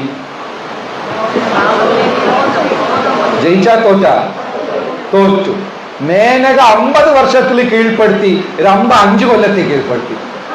രംഭ കല്ലായി. പക്ഷെ വിശ്വാമിത്രന്റെ തപസ്യ പോയി. ഫസ്റ്റ് വിശ്വാമിത്ര മഹർഷി കാമത്തിന് വീണു. രണ്ടാമത്തേത് എന്തിനാ വീണത്? ഇത് രണ്ടും കുഴപ്പം പിടിച്ചതാണ്. ഏത്? കാമവും ക്രോധവും. ഈ രണ്ടിലും കുറച്ചും കൂടെ പവർ കൂടിയത് ഏതാണ്? ക്രോധം. നമുക്കെല്ലാവർക്കും ഹോൾസെയിൽ ആയിട്ടുണ്ട്. ഒന്ന് സൂക്ഷിച്ചോളൂ. 5 കൊല്ലത്തിൽ രംഭ വിശ്വാമിത്ര മഹർഷിയെ കീഴ്പ്പെടുത്തി. അപ്പൊ വിശ്വാമിത്ര മഹർഷി ജയിച്ചോ തോച്ചോ? അപ്പൊ ബ്രഹ്മമാർഗം വളരെ പ്രയാസമുള്ള ഒരു മാർഗമാണ്. ക്ലേശോ അധികതരസ്തേഷാം അവ്യക്താസക്ത ചേതസാം അവ്യക്ത ഹി ഗതിർ ദുഃഖം ദേഹവാദ്വീരവാപ്യത്തെ. ക്ലേശം ഈ ബ്രഹ്മമാർഗത്തിൽ കൂടെ ഓംകാരം, പ്രണവം, ഈ ധ്യാനത്തിൽ കൂടെ പോയി കഴിഞ്ഞാൽ ദുഃഖത്തിന്റെ മേലെ ദുഃഖം. ക്ലേശോ കാരണം ഈസി അല്ല. നമ്മളിതാ കണ്ണും കൂട്ടി ഓം ഓം എന്ന് പറയുമ്പോഴേക്കും ആരെങ്കിലും ഒന്ന് ഒറ്റ അടി കൊടുത്തിട്ട് പോകണം. ആരടാ പോയി 1 വർഷം തെറിച്ചതെല്ലാം പോയി. അപ്പൊ ആരെങ്കിലും അടിച്ചത് ചെയ്യണം? ആരാളിനെ അടിച്ച് എനിക്ക് അടി ഇഷ്ടപ്പെട്ടു, ഒന്നും കൂടെ അടിക്കാം എന്ന് പറഞ്ഞാലേ നമ്മൾ ജയിക്കുള്ളൂ. നമ്മൾ എന്ത് പറയും? അങ്ങനെയൊക്കെ പറയൂ. ബ്രഹ്മമാർഗം ബുദ്ധിമുട്ടാണ്. രണ്ടാമത്തെ മാർഗം പരമാത്മ. നരനാരായണ ഋഷിമാർ. ഇവർ ബദ്രികാശ്രമത്തിലാണ് ഇവർ തപസ്യ ചെയ്യുന്നത്. നരഋഷിയും നാരായണനും, ഒന്ന് അർജുനനും ഇനിയൊന്ന് ഭഗവാൻ. ഇവർ ഋഷിമാർ. ഭഗവാനല്ല, ഭഗവാന്റെ ഒരു അംശം നാരായണ ഋഷി. ഇവർ തപസ്യ ചെയ്യുന്നു. അപ്പൊ ഇപ്രാവശ്യം എന്ത്, ഇവർ പരമാത്മ മാർഗത്തിൽ തപസ് ചെയ്ത് ഹൃദയത്തിലുള്ള ഭഗവാനെ ധ്യാനിക്കാൻ. ഈ മാർഗം ശരിയാണോ തെറ്റാണോ? ഹൃദയത്തിലുള്ള പരമാത്മ, ഇപ്പൊ ബ്രഹ്മത്തിനെ ധ്യാനിക്കുന്നത് ശരിയാണോ തെറ്റാണോ? ശരിയാണ്, പൂർണ്ണമല്ല. മനസ്സിലായോ? രണ്ടാമത്തെ മാർഗം പരമാത്മ മാർഗം. ഇതിനെ നരനാരായണ ഋഷിമാർ ധ്യാനിക്കുന്നു. ശരിയാണോ തെറ്റാണോ? ശരിയാണ്, പൂർണ്ണമല്ല. എന്ത് വാക്കാ പറഞ്ഞത്? പാർഷ്യൽ, ഭാഗികമാണ്. അപ്പോ അവിടെ അദ്ദേഹം തപസ്യ ചെയ്യുന്നു, നാരായണ ഋഷി തപസ്യ ചെയ്യുന്നു. അതെങ്ങനെ? ഒരു കാലിൽ നിന്ന് ഒരു കൈയൊക്കെ ആകെ ഒറ്റക്കാലിൽ, എന്താ പറയാ, മുട്ടിന്റെ മേലെ കാലൊക്കെ വെച്ച് അങ്ങനെ ഒരു 10,000 വർഷം. എന്താ പേര്? എന്താ പേര്? ശ്രീഭദ്ര. ഏത് ക്ലാസ്സിലാ? 8th. കൈ മേലെ തൂക്കിക്ക, ഇങ്ങനെ പിടിക്ക, ഒരു കാലെടുത്ത് ആ മുട്ടിൽ വെച്ച്. 10,000 വർഷം. അധികമല്ല. എത്ര വർഷം? 10,000 വർഷം ഇങ്ങനെ നിന്നു. ആര് നിന്നു? ശ്രീഭദ്ര, നരനാരായണ ഋഷിമാർ. അപ്പൊ ആദ്യം വിശ്വാമിത്ര മഹർഷി തപസ്യ ചെയ്തപ്പോ, കേട്ടോ, ഒരു മിനിറ്റ് പോ ആണ്. അപ്പോ വിശ്വാമിത്ര മഹർഷി തപസ്യ ചെയ്തപ്പോ ആദ്യം മേനക വന്നു, വിശ്വാമിത്രൻ പരാജയപ്പെട്ടു. രണ്ടാമത്തത് റംഭ വന്നു, അതിലും വിശ്വാമിത്ര മഹർഷി പരാജയപ്പെട്ടു. പക്ഷെ ഇപ്പോ നാരായണ ഋഷിമാർ വന്ന് പരമാത്മ മാർഗത്തിലായതുകൊണ്ട് ഇവർ വീണ്ടും ഒരു സ്റ്റെപ്പ് ഉയർന്ന തപസ്യാണ് അവർ ചെയ്യുന്നത്. അപ്പൊ അതുകൊണ്ട് എന്ത് ചെയ്തു? മായ, റംഭ, മേനക, തിലോത്തമ ഉള്ള എല്ലാരെയും ഒരുമിച്ച് അയച്ചു. അപ്പൊ നരനാരായണ ഋഷിമാർ ഇങ്ങനെ കൈയും കാലും ഒക്കെ വെച്ച് ഇങ്ങനെ തപസ്യ ചെയ്യുമ്പോൾ ഈ അപ്സരസുമാർ മൊത്തത്തിൽ ഡാൻസാണ്. വിശ്വാമിത്ര മഹർഷി ഓരോരുത്തരായിട്ടാണ് വന്നത്. പക്ഷെ ഈ ഇദ്ദേഹം നാരായണ ഋഷി വന്നപ്പോ ഇവർ ഹോൾസെയിലായിട്ട് മൊത്തത്തിൽ വന്നു, കൂട്ടത്തോടെ ഡാൻസ്. പക്ഷെ ഇവർ കണ്ണ് തുറന്നില്ല. ഇവർക്കറിയാം മായയുടെ ശക്തമായ ഒരു ഇതാണ് ഇവർക്കുള്ളത്. അതുകൊണ്ട് ഇവർ കണ്ണേ തുറന്നില്ല. എന്നാലും അവർ നൃത്തം വെച്ച് 100 ദേവവർഷം നൃത്തം വെച്ചു. അത് അവസാനം ഇവർക്ക് അങ്ങോട്ട് ദയ തോന്നി. കണ്ണ് തുറന്ന് പറഞ്ഞു, നിങ്ങൾ ഇങ്ങനെ നൃത്തം വെച്ചിട്ടൊന്നും കാര്യമില്ല, നിങ്ങൾ വെറുതെ ക്ഷീണിച്ചു പോവേ ഉള്ളൂ. അതുകൊണ്ട് വന്ന സ്ഥലത്തേക്ക് തിരിച്ചു പോയിക്കോ. നിങ്ങൾ ആരാ വിട്ടത്? ഇന്ദ്രനാണ് പറഞ്ഞു വിട്ടത്. ഇന്ദ്രനാണോ വിട്ടത്? എന്നാ ഒരു കാര്യം ചെയ്യും. നാരായണ ഋഷി എന്ത് ചെയ്തു? തൊടയിൽ ഒരു അടി കൊടുത്തു. തന്റെ തൊടയിൽ ഒരു അടി കൊടുത്തപ്പോ അതിൽ നിന്ന് സുന്ദരിയായ ഒരു സ്ത്രീ പൊങ്ങി വന്നു. ആരത്? ഊർവശി. ഉരു എന്ന് വെച്ചാല് തൈസ്, ഉരു. ഇതിലിരുന്ന് ഉയർത്തി വന്നത് കൊണ്ട് ഊർവശി. നാരായണ ഋഷി പറഞ്ഞു, ഇതിനെ കൊണ്ടുപോയി ഇന്ദ്രന് ഗിഫ്റ്റ് ആയിട്ട് കൊടുത്തോ, കൊണ്ടുപോയിക്കോ. ഇപ്പൊ ഇവിടെ നരനാരായണ ഋഷിമാർ ജയിച്ചോ തോറ്റോ? ജയിച്ചോ തോറ്റോ? വിജയിച്ചോ തോറ്റോ?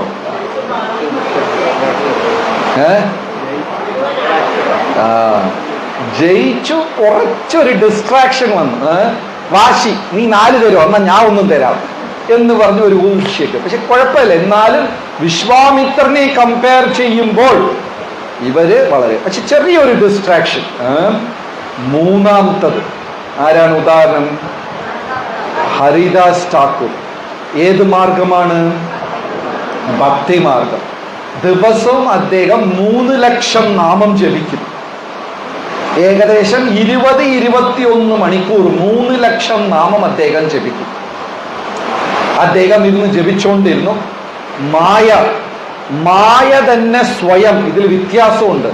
വിശ്വാമിത്ര മഹർഷിയെ തോൽപ്പിക്കാൻ മായ രംഭയെ മേനകയെ അയച്ചു. നരനാരായണ ഋഷിമാരെ തോൽപ്പിക്കാൻ മായ അപ്സരസ്മാരെ ഒരു കൂട്ടമായി അയച്ചു. ഹരിദാസ് ഠാക്കൂറിനെ തോൽപ്പിക്കാൻ മായ തന്നെ ഇറങ്ങി വന്നു നേരിട്ട്. ആലോചിച്ചു നോക്കൂ, ഈ പ്രപഞ്ചത്തിൽ സൗന്ദര്യമുള്ള സ്ത്രീകൾ ഉണ്ടോ ഇല്ലേ? ഉണ്ട്. ഭയങ്കര സൗന്ദര്യമുള്ള. ആക്ച്വലി ഞാൻ ഈ വിദേശത്ത്, ഈ യൂറോപ്പില്, അങ്ങനെ റഷ്യൻസ് ഇവരെയൊക്കെ കാണും. നമ്മളെ തുണിക്കട ബൊമ്മയില്ലേ, അതുപോലെ തന്നെ. അത് വ്യക്തിയാണോ ബൊമ്മയാണോ എന്ന് സംശയമില്ല. ഫ്ലോലെസ്, ആ ബൊമ്മ പോലെ തന്നെ ഇരിക്കും ഇവരെയൊക്കെ കാണാനായിട്ട്. അതൊരു പ്രത്യേക ജീനായിരിക്കും, അങ്ങനെ സൗന്ദര്യം.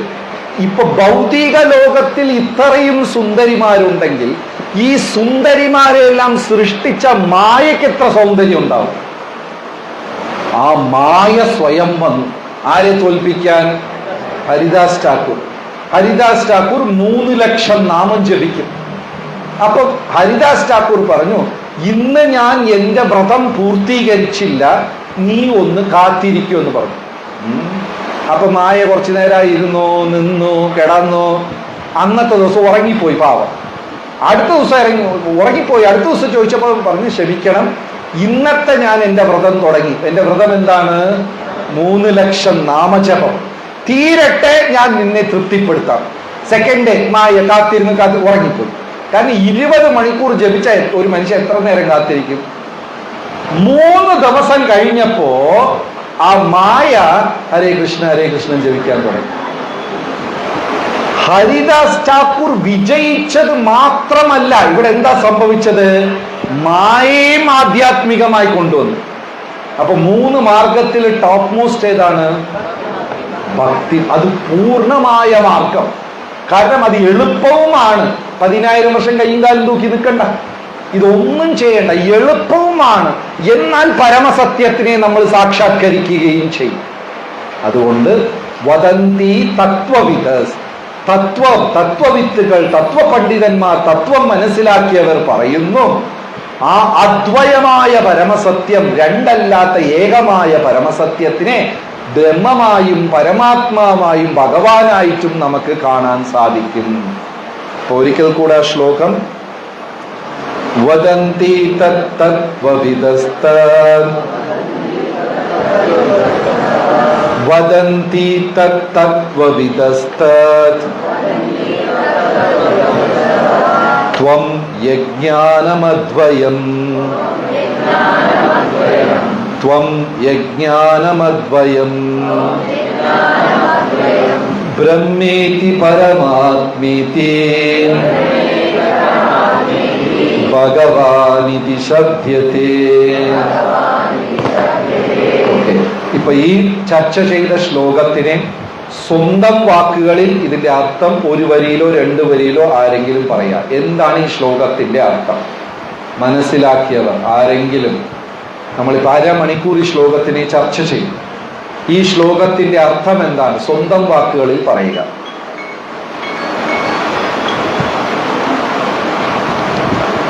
കുഴപ്പമില്ല, പറയും. തെറ്റിയാലും പ്രശ്നം. തത്വവിത്തുകൾ പറയുന്നു ഭഗവാൻ എന്ന്. ആര് കറക്റ്റ് വാക്ക് പറയും?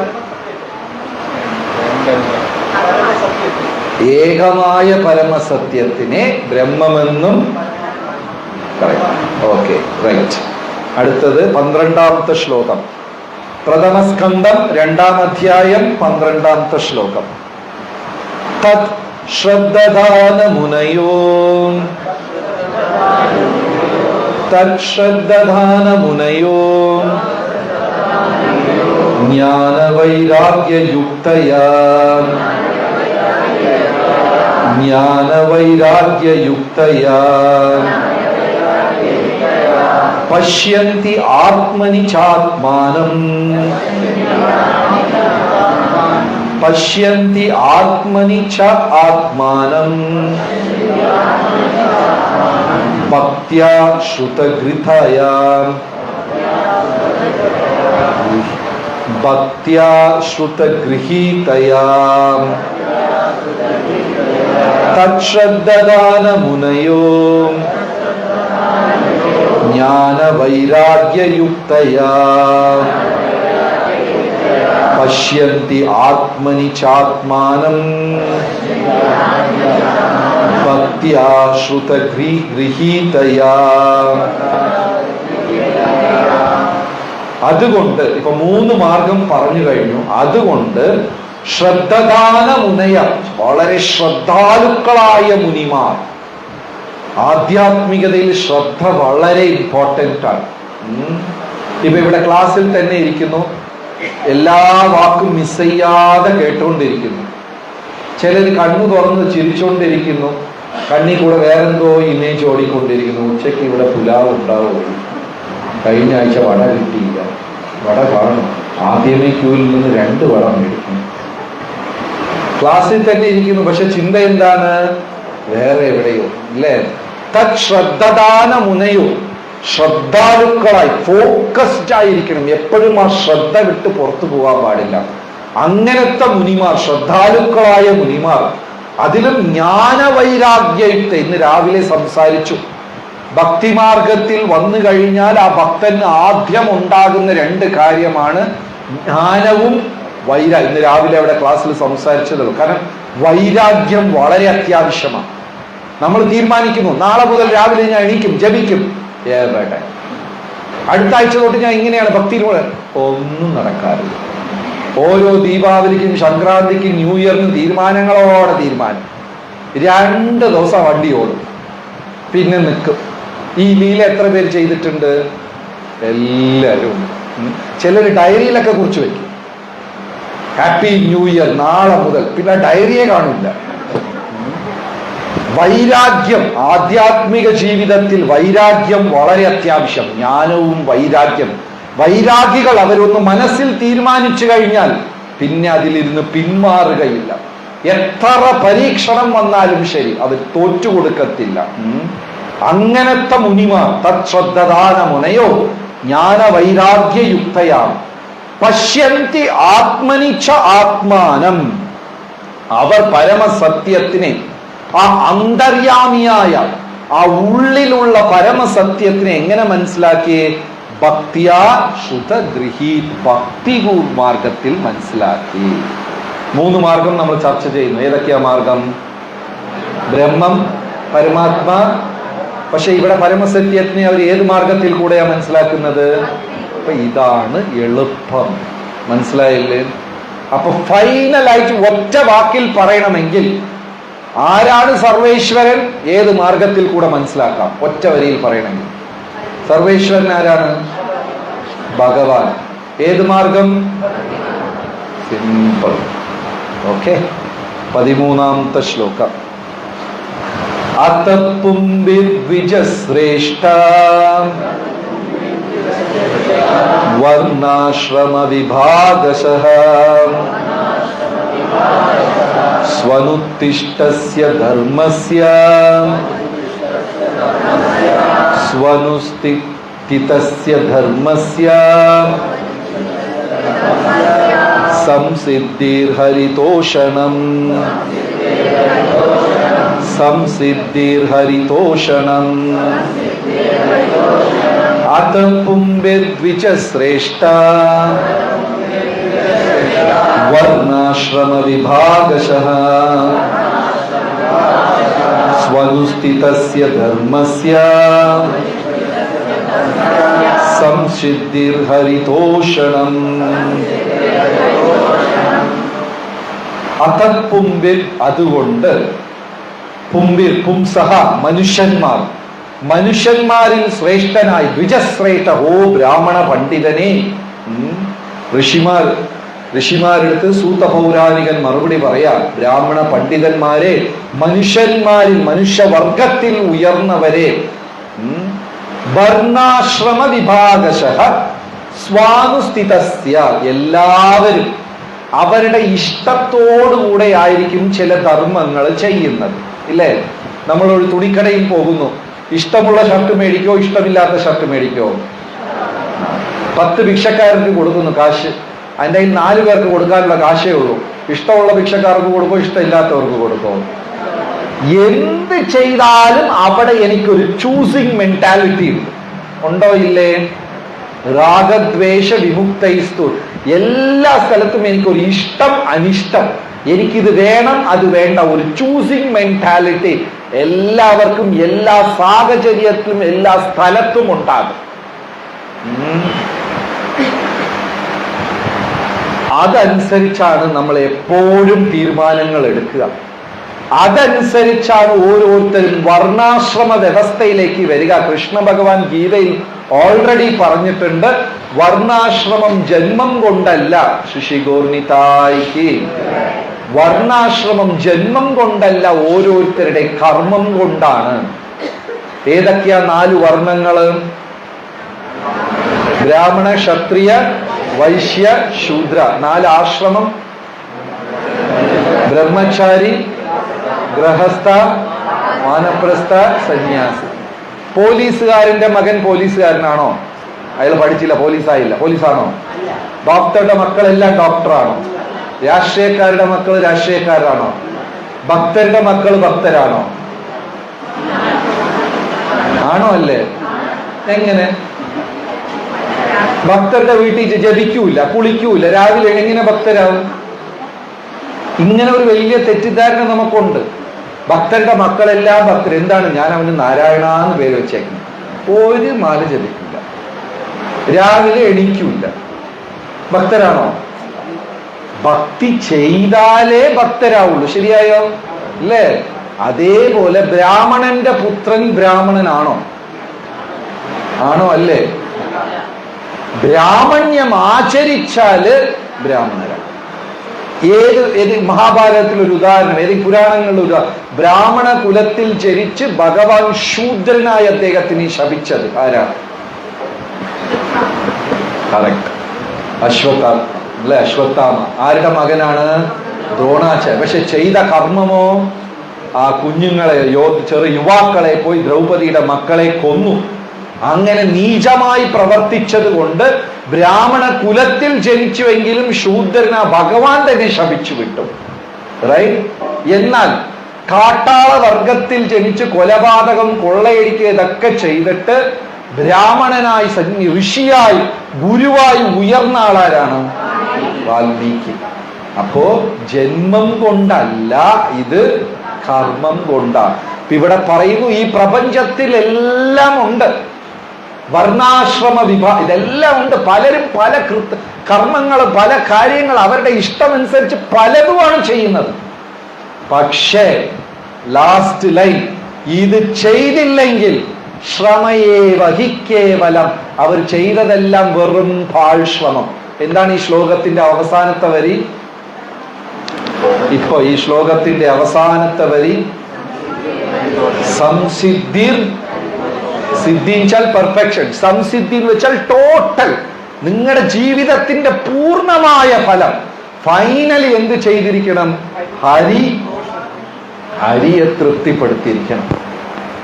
അത് ചെയ്യാതെ വേറെ എന്ത് ചെയ്താലും ശ്രമയേ വഹിക്കേവലം.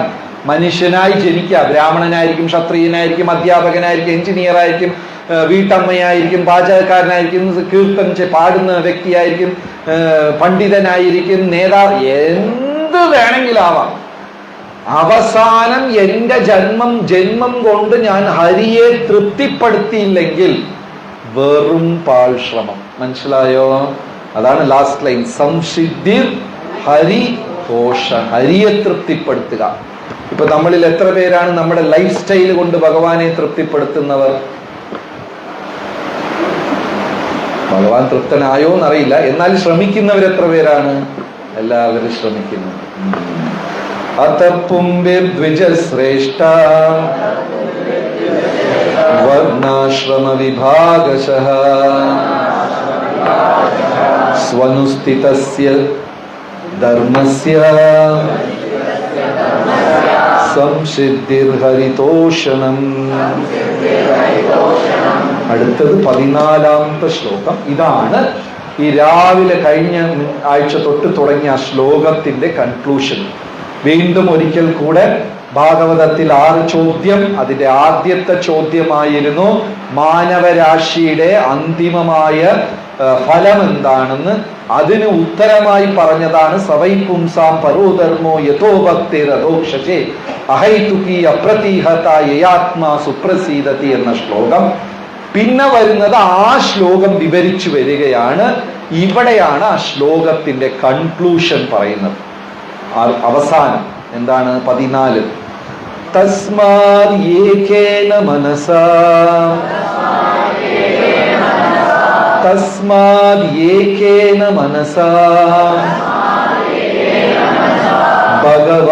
സാത്വതാം പതി, ഭഗവാൻ സാത്വതാം പതി. ശ്രോതവ്യ കീർത്തിതവ്യശ്ച, ശ്രോതവ്യ കീർത്തിതവ്യശ്ച, ധ്യേയ പൂജ്യശ്ച നിത്യതാ, ധ്യേയ പൂജ്യശ്ച നിത്യതാ. അതഃ തസ്മാത് അതുകൊണ്ട്, ഏകേന മനസാ എന്ന് വെച്ചാൽ വേറെ യാതൊരു ഡൈവേർഷനും ഇല്ലാതെ ഒറ്റ ലക്ഷ്യത്തോട് ഒരേ ഗതിയിൽ ഏകേന മനസ്സ. തിരുപ്പതി ഞാൻ കഴിഞ്ഞ സത്സംഗത്തിൽ പറഞ്ഞോന്നറിയില്ല, തിരുപ്പതിയിൽ ഒരു ഏകാന്ത സേവയുണ്ട്. പല സേവയുണ്ട്, രാവിലെ സുപ്രഭാത സേവ, അതിനൊക്കെ തിരുപ്പതിയിൽ നല്ല ടിക്കറ്റാണ്. ഈ 2 ലക്ഷം രൂപയോ 3 ലക്ഷം രൂപയോ കൊടുത്തു കഴിഞ്ഞാൽ തിരുപ്പതിയിൽ ഏകാന്ത സേവ എന്ന് പറഞ്ഞ ഒരു സേവയുണ്ട്. രാത്രി 9 മണി 9:30 നടയടച്ചതിന് ശേഷം ആ രസീത് എഴുതിയ 4-5 പേരെ മാത്രം അകത്ത് പിടിച്ച് ആ ഗർഭഗൃഹം ശ്രീകോവിലിന്റെ മുമ്പേ പിടിച്ചിരുത്തിയിട്ട് വാതിലെല്ലാം അടച്ചിട്ട് അവിടെ ഒരാൾ വീണ വെച്ച് പാട്ടുപാടിക്കൊണ്ടിരിക്കും. പൂജാരിമാര് അലങ്കാരമെല്ലാം ഊരി മാറ്റും, കിരീടം, വളകൾ, ആഭരണമൊക്കെ മാറ്റി വളരെ ലളിതമായ ഒരു വസ്ത്രം, അതൊരു 1 മണിക്കൂർ ചടങ്ങാണ്. ഈ 3 ലക്ഷം രൂപ കൊടുത്ത് സേവ ബുക്ക് ചെയ്യുന്നവർക്ക് അവിടെ ഫ്രണ്ട് ഇരുന്ന് ആ 1 മണിക്കൂർ ഇത് കണ്ടോണ്ടേയിരിക്കാം. ആ സേവയ്ക്ക് എന്താണ് പേര്? ഏകാന്ത സേവ. അവരും ഉണ്ട്, ഭഗവാനും ഉണ്ട്, വേറെ ആരുമില്ല തടസ്സപ്പെടുത്താൻ. അതിന് ഒറ്റ മനസ്സോട്, അതുകൊണ്ട് അതിന് ഏകാന്ത സേവ എന്ന് പേര്. അപ്പൊ ഇവിടെ എന്താണ്? തസ്മാത് ഏകേന മനസ, വേറെ യാതൊരു തരത്തിലുള്ള എന്താ പറയാ ഡിസ്ട്രാക്ഷൻ, വ്യതിചലനമില്ലാതെ ഒരേ ശ്രദ്ധയോട് ഭഗവാൻ സാത്വതാം പതി, ഭഗവാൻ കൃഷ്ണൻ സാത്വതാം പതി എന്നൊരു വാക്ക് ഉപയോഗിക്കുന്നുണ്ട്. ഇവിടെ സാത്വതാം എന്ന് പറഞ്ഞാൽ ഒരുപാട് അർത്ഥങ്ങളുണ്ട്. സത്തുക്കളുടെ നാഥൻ, പൂർണ്ണമായ സാത്വിക ഗുണമുള്ള വ്യക്തി. ഇങ്ങനെ ഈ വാക്കിന് പല വിശദീകരണം കൊടുക്കാം. സത്തുക്കൾ എന്ന് പറഞ്ഞാൽ ഭക്തജനങ്ങൾ, സത്യത്തിനെ പിന്തുടരുന്നവർ, അവരുടെ നാഥൻ, പൂർണ്ണമായ സാത്വിക ഗുണത്തിന്റെ ഉറവിടം, ഭക്തന്മാരുടെ സംരക്ഷകൻ. ഇങ്ങനെ എന്ത് വിശദീകരണം വേണമെങ്കിൽ കൊടുക്കാം. അങ്ങനത്തെ ഈശ്വരനെ എന്ത് ചെയ്യണം? അദ്ദേഹത്തിന്റെ മഹിമകൾ ശ്രോതവ്യ, നിരന്തരം കേൾക്കണം. കീർത്തിതവ്യ, നിരന്തരം സ്തുതിക്കണം. പൂജ്യ, പൂജിക്കണം. ധ്യേയ, ധ്യാനിക്കണം. ച നിത്യത, ശാശ്വതമായിട്ട്. കൺക്ലൂഷൻ ഇതാണ്. ആദ്യം നമ്മൾ എവിടെ നിന്നാണ് തുടങ്ങിയത്? എവിടെ തുടങ്ങി? പരമസത്യത്തിനെ 3 മാർഗത്തിൽ കൂടെ നമുക്ക് മനസ്സിലാക്കാം. ഏതൊക്കെയാണ്? ബ്രഹ്മം, പരമാത്മാ, ഭഗവാൻ. ബ്രഹ്മമാർഗത്തിന് ഉദാഹരണം ജയിച്ചോ? രണ്ടാമത്തത് പരമാത്മ മാർഗത്തിന് ഉദാഹരണം വിജയിച്ചോ? പാർഷ്യൽ. ഭഗവാൻ മാർഗത്തിന് ഉദാഹരണം വിജയിച്ചോ? വിജയിച്ചത് മാത്രമല്ല, എന്താ ചെയ്തത്? മായയെ കൂടെ കൺവെർട്ട് ചെയ്തു.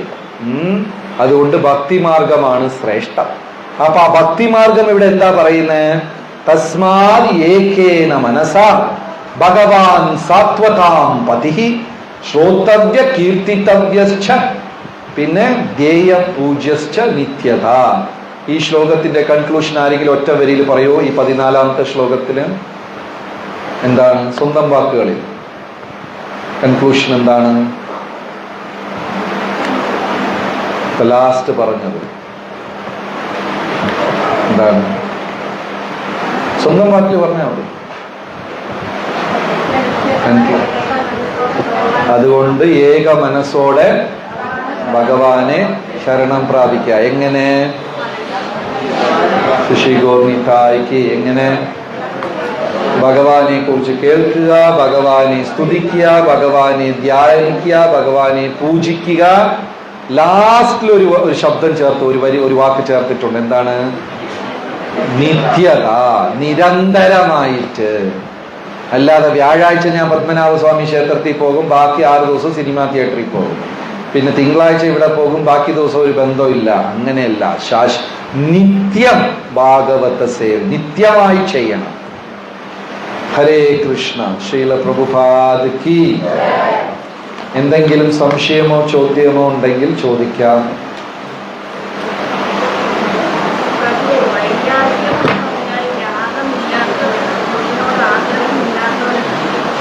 അതെ, അതായത് വൈരാഗ്യം എന്ന് പറഞ്ഞാൽ അറ്റാച്ച്മെന്റ് അല്ല, ഡിറ്റാച്ച്ഡ്. ഡിറ്റാച്ച്മെന്റ് ഉള്ള ആൾക്ക് ഒരു വസ്തുവിനോട് അറ്റാച്ച്മെന്റ് ഉണ്ടാകും. എന്താ പറയാ, ആഗ്രഹമില്ലാത്തവരുടെ ആഗ്രഹത്തിനെ നീ ആഗ്രഹിക്കുക. എന്താണത്? ആഗ്രഹമില്ലാത്തവർ ആരാണ്? ആഗ്രഹമില്ലാത്തവരാരാണ്? ആഗ്രഹമില്ലാത്തവർ വൈരാഗ്യം. അവരുടെ ആഗ്രഹം ഏതാണ്? അതിനെ നീ ആഗ്രഹിക്കുക. മനസ്സിലായോ? ആഗ്രഹമേ ഇല്ലാത്തവരുടെ ആഗ്രഹത്തിനെ നീ ആഗ്രഹമില്ലാത്തവർ വെച്ചാൽ ഉയർന്ന ഋഷിമാര്, സന്യാസിമാർ, യോഗിമാർ, അവരുടെ ആഗ്രഹം സർവേശ്വരനാ. അതിനെ വേണം നമ്മൾ ആഗ്രഹിക്കുക. എന്ന് വെച്ചാല് ഒന്ന് ആഗ്രഹമില്ലാത്ത അവസ്ഥ, മറ്റൊന്ന് അതിനെ ആഗ്രഹിക്കാൻ ദൃഢമായി ആഗ്രഹിക്കുക. ഇപ്പൊ വൈരാഗ്യം എന്ന വാക്കുകൊണ്ട് ആഗ്രഹമില്ല എന്ന് നമ്മൾ മനസ്സിലാക്കുന്നു. അതിന്റെ ഫർദർ എക്സ്പ്ലനേഷൻ എന്താണ്? ആ ആഗ്രഹമില്ലാത്തവരുടെ ആഗ്രഹത്തിനെ ഭിന്നമായി ആഗ്രഹിക്കുന്നു. എന്തെങ്കിലും മനസ്സിലായോ? വേറെ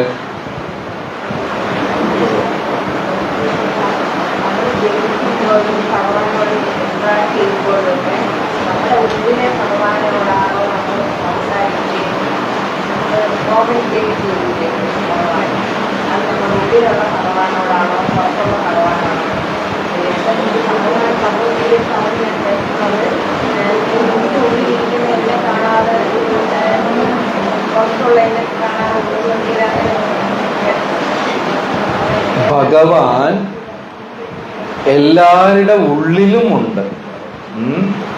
എല്ലാവരുടെ ഉള്ളിൽ പരമാത്മാവായിട്ട് ഭഗവാനുണ്ട്. വെളിയിൽ സർവവ്യാപിയായി ബ്രഹ്മമായിട്ടുണ്ട്. ഓക്കെ, എന്റെ ഉള്ളിൽ പരമാത്മാ രൂപത്തിലുണ്ട്. വെളിയിൽ ശക്തിയായിട്ട് ബ്രഹ്മമായി ഭഗവാൻ ഇല്ലാത്ത ഒരു സ്ഥലം പറയാൻ പറ്റുമോ? ഇല്ല. ഇവിടെ എല്ലാം നിറഞ്ഞ് ബ്രഹ്മമായിട്ടുണ്ട്. ഇപ്പൊ നമ്മൾ ചർച്ച ചെയ്തതനുസരിച്ച് ബ്രഹ്മമാണോ വലുത്, പരമാത്മാവാണോ വലുത്? പരമാത്മാ. അപ്പോ ഇങ്ങനെ സർവവ്യാപിയായി നിറഞ്ഞിരിക്കുന്ന ഭഗവാനേക്കാളും എന്റെ ഉള്ളിലുള്ള പരമാത്മാവിനെ ധ്യാനിക്കുന്നതാ ഒരു പടി ഉയർന്നത്. ഇനി അടുത്ത സിറ്റുവേഷൻ, ഞാൻ എൻ്റെ ഉള്ളിലുള്ള പരമാത്മാവുണ്ട്, വെളിയിൽ ഭഗവാൻ സച്ചിദാനന്ദ സ്വരൂപനായി വിഗ്രഹ രൂപത്തിലുണ്ട്. അപ്പൊ ഇത് രണ്ടിലും ഏതാണ് ടോപ്പ് മോസ്റ്റ്? വിഗ്രഹ രൂപത്തിലുള്ളത്. ഭഗവാൻ, പരമാത്മാ, ബ്രഹ്മം. മനസ്സിലായോ? ബ്രഹ്മവും പരമാത്മാ വെച്ച് നോക്കുമ്പോൾ പരമാത്മാ ഉയർന്നത്, പരമാത്മാവും ഭഗവാനും വെച്ച് നോക്കുമ്പോൾ ഏത് ഉയർന്നതാ? ക്ലിയർ ആയോ?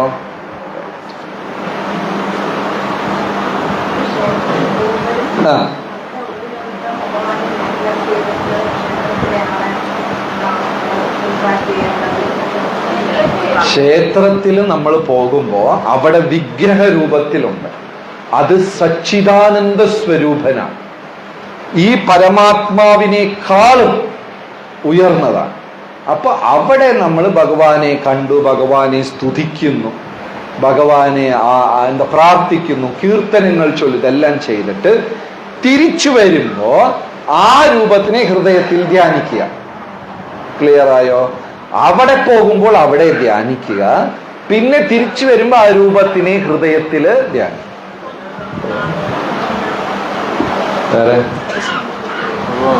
ക്ലാസിന്റെ ഇടയ്ക്ക് പറഞ്ഞല്ല, ചില വ്യക്തികൾ എന്ത് പറഞ്ഞാലും അവരെക്കുറിച്ച് മാത്രമാണ് അവർ ചിന്തിച്ചുകൊണ്ടിരിക്കുന്നത്. ഒരു സംഭാഷണം വന്നാലും മറ്റൊരാളെക്കുറിച്ചുള്ള സംഭാഷണം വന്നാലും അവർ പറയുന്ന അവരെക്കുറിച്ച് മാത്രമായിരിക്കും പറഞ്ഞത്. അപ്പോൾ ആ ഒരു സ്വഭാവത്തിനെ എങ്ങനെ മാറ്റാൻ പറ്റും? അതായത് ഇപ്പൊ ഒരു ഉപദേശ ക്ലാസ് ആണ് നടക്കുന്നത്, നല്ല ഒരു സത്സംഗമാണ് ഇതാണ് നടക്കുമ്പോൾ ഞാൻ എന്നെ തിരുത്താൻ വേണ്ടി എല്ലാം എന്നെ കുറിച്ച് ചിന്തിക്കുകയാണെങ്കിൽ അത് നല്ല കാര്യം. അവിടെ ഒരു പറയാ എന്താ പറയാ, കുറുക്ക മുന്തിരി പറിക്കാൻ പോയി, മുന്തിരി ചാടി ചാടി നോക്കിയപ്പോൾ മുന്തിരി പൊളിച്ചെന്ന് പറഞ്ഞ അങ്ങനെയൊക്കെ പറയാൻ ഒരു കഥ. അപ്പൊ നമ്മൾ എന്നെ കുറിച്ച് ചിന്തിക്കുകയാണ്, ഞാൻ അങ്ങനെ ആയി പോവരുത്, എന്നെ തിരുത്താൻ എന്നെ ഉയർത്താൻ വേണ്ടിയാണ് ഞാൻ അങ്ങനെ ചിന്തിക്കണമെങ്കിൽ അത് നല്ല കാര്യം. പക്ഷെ അല്ലാതെ ചിലര് അവര് മാത്രമേ ഉണ്ടാവുള്ളൂ അവരുടെ ലൈഫിൽ, അവരുടെ സ്വാർത്ഥത മാത്രം. അത് വളരെ ഡേഞ്ചറസ് ആണ് ഭക്തിയിൽ. അങ്ങനത്തെ വ്യക്തികൾക്ക് നമ്മുടെ ആചാര്യന്മാർ കൊടുത്തിരിക്കുന്ന ഒരു കൺവെർട്ടിങ് പ്രോസസ്, ഒരു ഇത് എന്താന്ന് വെച്ചാല് മറ്റ് ഭക്തരെ നമസ്കരിക്കുക, പ്രസാദം സേവനം വിളമ്പിക്കൊടുക്കുക. ഇത് രഘുനാഥ ദാസ് ഗോസ്വാമിക്ക് ഇങ്ങനെ ഒരു ഉപദേശം കിട്ടിയിട്ടുണ്ട്. ശ്രീ വൈഷ്ണവ സമ്പ്രദായത്തിൽ തിരുമങ്കയാழ்വാർക്ക് ഇങ്ങനെ ഒരു ഉപദേശം കിട്ടിയിട്ടുണ്ട്. ഞാനെന്ന ഭാവം തലയ്ക്ക് പിടിച്ചിരിക്കുന്നവർക്ക് ഇനിയൊരാൾക്ക് ഭക്ഷണം വിളമ്പാൻ പറ്റില്ല. ഭക്തി സിദ്ധാന്ത സരസ്വതി ഠാക്കൂറുടെ ആശ്രമത്തില് ആരെങ്കിലും ഒരു ദിവസം മംഗളാരത്തിയിൽ പങ്കെടുത്തില്ല, അല്ലെങ്കിൽ ഒരു ചെറിയ തെറ്റ് ചെയ്തു, ആ അന്തേവാസിയുടെ ശിക്ഷയാണ് അടുത്ത ഒരാഴ്ച എല്ലാവർക്കും ഭക്ഷണം വിളമ്പുക, അവരുടെ പാത്രങ്ങൾ കഴുകുക, എണീറ്റ് പോയതിനു ശേഷം വന്നതിന് ശേഷം ആ സ്ഥലം വൃത്തിയാക്കുക. അത് ചെയ്യുമ്പോൾ എളിമ വരും. ശരിക്കും അഹങ്കാരമുള്ളവർക്ക് ഇനിയൊരാൾക്ക് പ്രസാദം വിളമ്പാനുള്ള മനോഭാവം ഉണ്ടാവില്ല. ഈ പ്രത്യേകിച്ച് കീർത്തനീയാസ്, അവർക്ക് ഇനിയൊരാൾ, അവർ ഡയറക്ട്ലി ഭഗവാന്റെ കൂടെ കണക്ഷനാണ്, പിന്നെ അപ്പുറത്തിപ്പുറത്ത് അവർക്ക് ഒരു ശ്രദ്ധയില്ല. അതുകൊണ്ട് അവര് പ്രസാദം വിളമ്പി ഇന്ന് വരെ ഞാൻ ചരിത്രത്തിലേക്ക്, ഇവിടെ മാത്രമല്ല 14 ലോക അണ്ടചരാചരത്തിലും കണ്ടിട്ടില്ല പ്രസാദം വിളമ്പാൻ. അതും വൈഷ്ണവരെ ഇരുത്തിക്കൊണ്ട് നമ്മൾ കുനിഞ്ഞിങ്ങനെ പ്രസാദം, അതിലുണ്ടാകുന്ന വിനയം. ഇത് രഘുനാഥ ദാസ് ഗോസ്വാമിക്ക് ആ ഉപദേശം കിട്ടിയിട്ടുണ്ട്, തിരുമങ്കയാழ்വാർക്ക് ആ ഉപദേശം കിട്ടിയിട്ടുണ്ട്, ഭക്തി സിദ്ധാന്ത സരസ്വതി ഠാക്കൂർ. ശരിക്കും അങ്ങനെ ആൾക്കാർ ശ്രദ്ധിച്ചു നോക്കൂ. നമ്മൾ നിർബന്ധിച്ച് അവരെ പ്രസാദം വിളമ്പാൻ പറഞ്ഞാലും ഇപ്പുറത്ത് 2 വെള്ളം പിന്നെ അയാളെ കാണില്ല. എവിടെ? ഞാൻ അവിടെ ഉണ്ടായിരുന്നു, ഇവിടെ ഉണ്ടായിരുന്നു, കാണൂല. അതിന് ഭയങ്കര ഒരു മാനസികമായ ഒരു വിനയം വേണം. ഇപ്പൊ നമ്മൾ അതായത് അന്ന് പ്രസാദം വിളമ്പുന്നത് എങ്ങനെയാണെന്ന് വെച്ചാൽ എല്ലാവർക്കും വിളമ്പി അത് കഴിഞ്ഞിട്ടായിരിക്കും നമ്മൾ കഴിക്കുക. മനസ്സിലായില്ലേ? ഇപ്പൊ എങ്ങനെ വിളമ്പുമ്പോ തന്നെ തന്റെ 2 പ്ലേറ്റ് അങ്ങ് വെച്ചോളും, അതിലിടുമ്പോ അതിലും കൂടെ ഇട്ടോളും. അപ്പൊ എല്ലാത്തിലും ഞാൻ എന്നൊരു പ്രാധാന്യം അവിടെ വരുന്നുണ്ട്. സോ പ്രസാദം സെർവ് ചെയ്യുന്നത് ഒരു ഭയങ്കര സർവീസാണ്. അത് നമ്മൾ എല്ലാവർക്കും ചെയ്ത് ലാസ്റ്റ് അവർക്ക് ഒരു ഹ്യൂമിലിറ്റി ഉണ്ട്, അല്ലെങ്കിൽ ഹംബിൾ ആവാൻ അവർ ശ്രമിക്കുന്നുണ്ട്. റൈറ്റ്? അത് ഒരിക്കലും ഒരു ആചാര്യൻ പറഞ്ഞു, രാമഭക്തന്മാർക്കും രാമഭക്തരെല്ലാരും കഴിച്ച് അവസാനം ഒതുങ്ങി നിന്ന് കിട്ടുന്നത് കഴിച്ച് അങ്ങനെയൊക്കെ പോവാൻ. നമ്മുടെ ആൾക്കാർ ഫ്രണ്ട് ലൈനിലുണ്ടാവും, ഗസ്റ്റ് പിന്നെ, ഫസ്റ്റ് ഞാൻ എന്നുള്ള. അപ്പോ ഇതെല്ലാം ഒരു വിനയം വളർത്താനുള്ള ഒരു പരിപാടിയാണ്.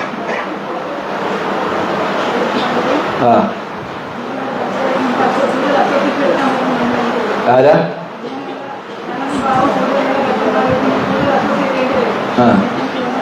ആരെയോ മനസ്സിൽ വെച്ചിട്ടാണ് ഈ ക്വസ്റ്റ്യൻ ചോദിക്കണേ.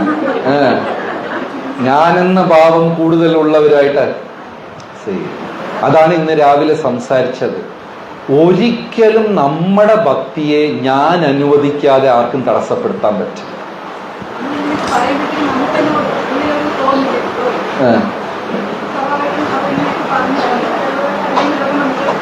ഞാനും വലിയ ആളാണെന്നുള്ള തോന്നല്.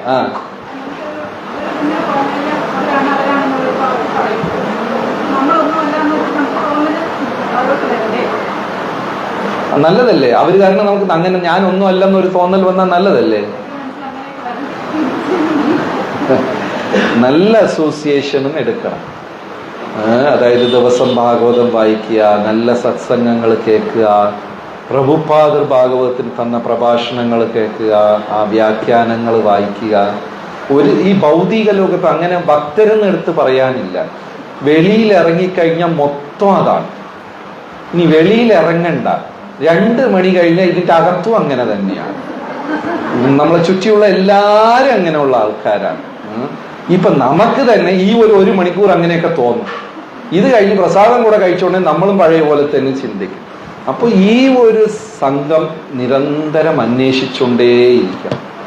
തേനി, ഹണീബി, ഏത് പൂവിൽ തേൻ കിട്ടും എന്ന് ഓടിക്കൊണ്ടേയിരിക്കും. ചില പൂവിൽ തേൻ ഉണ്ടാവില്ല. അപ്പൊ ഒരു തേനീച്ച ഉടനെ ദേഷ്യം വന്ന് ആ പൂവിനെ ചിന്ന ഭിന്നമാക്കി കടിച്ച് ഉറച്ചിട്ട് ഇട്ടിട്ട് ഇതിൽ പൂ എനിക്ക് തേൻ കിട്ടിയില്ല എന്ന് അടുത്ത പൂവിനെ നോക്കി പോവോ? ഇതിൽ തേനില്ല, ഓക്കെ അടുത്തത് അന്വേഷിച്ച് പോവും. എന്താ ചെയ്യാ തേനീച്ച? ഇല്ലേ, ഒരു പൂ എനിക്ക് തേൻ തന്നില്ല.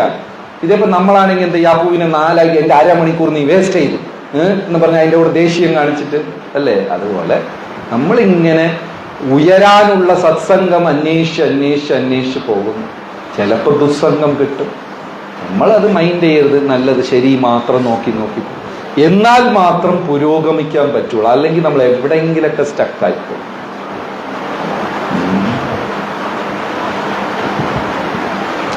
വേറെ ക്വസ്റ്റ്യൻ?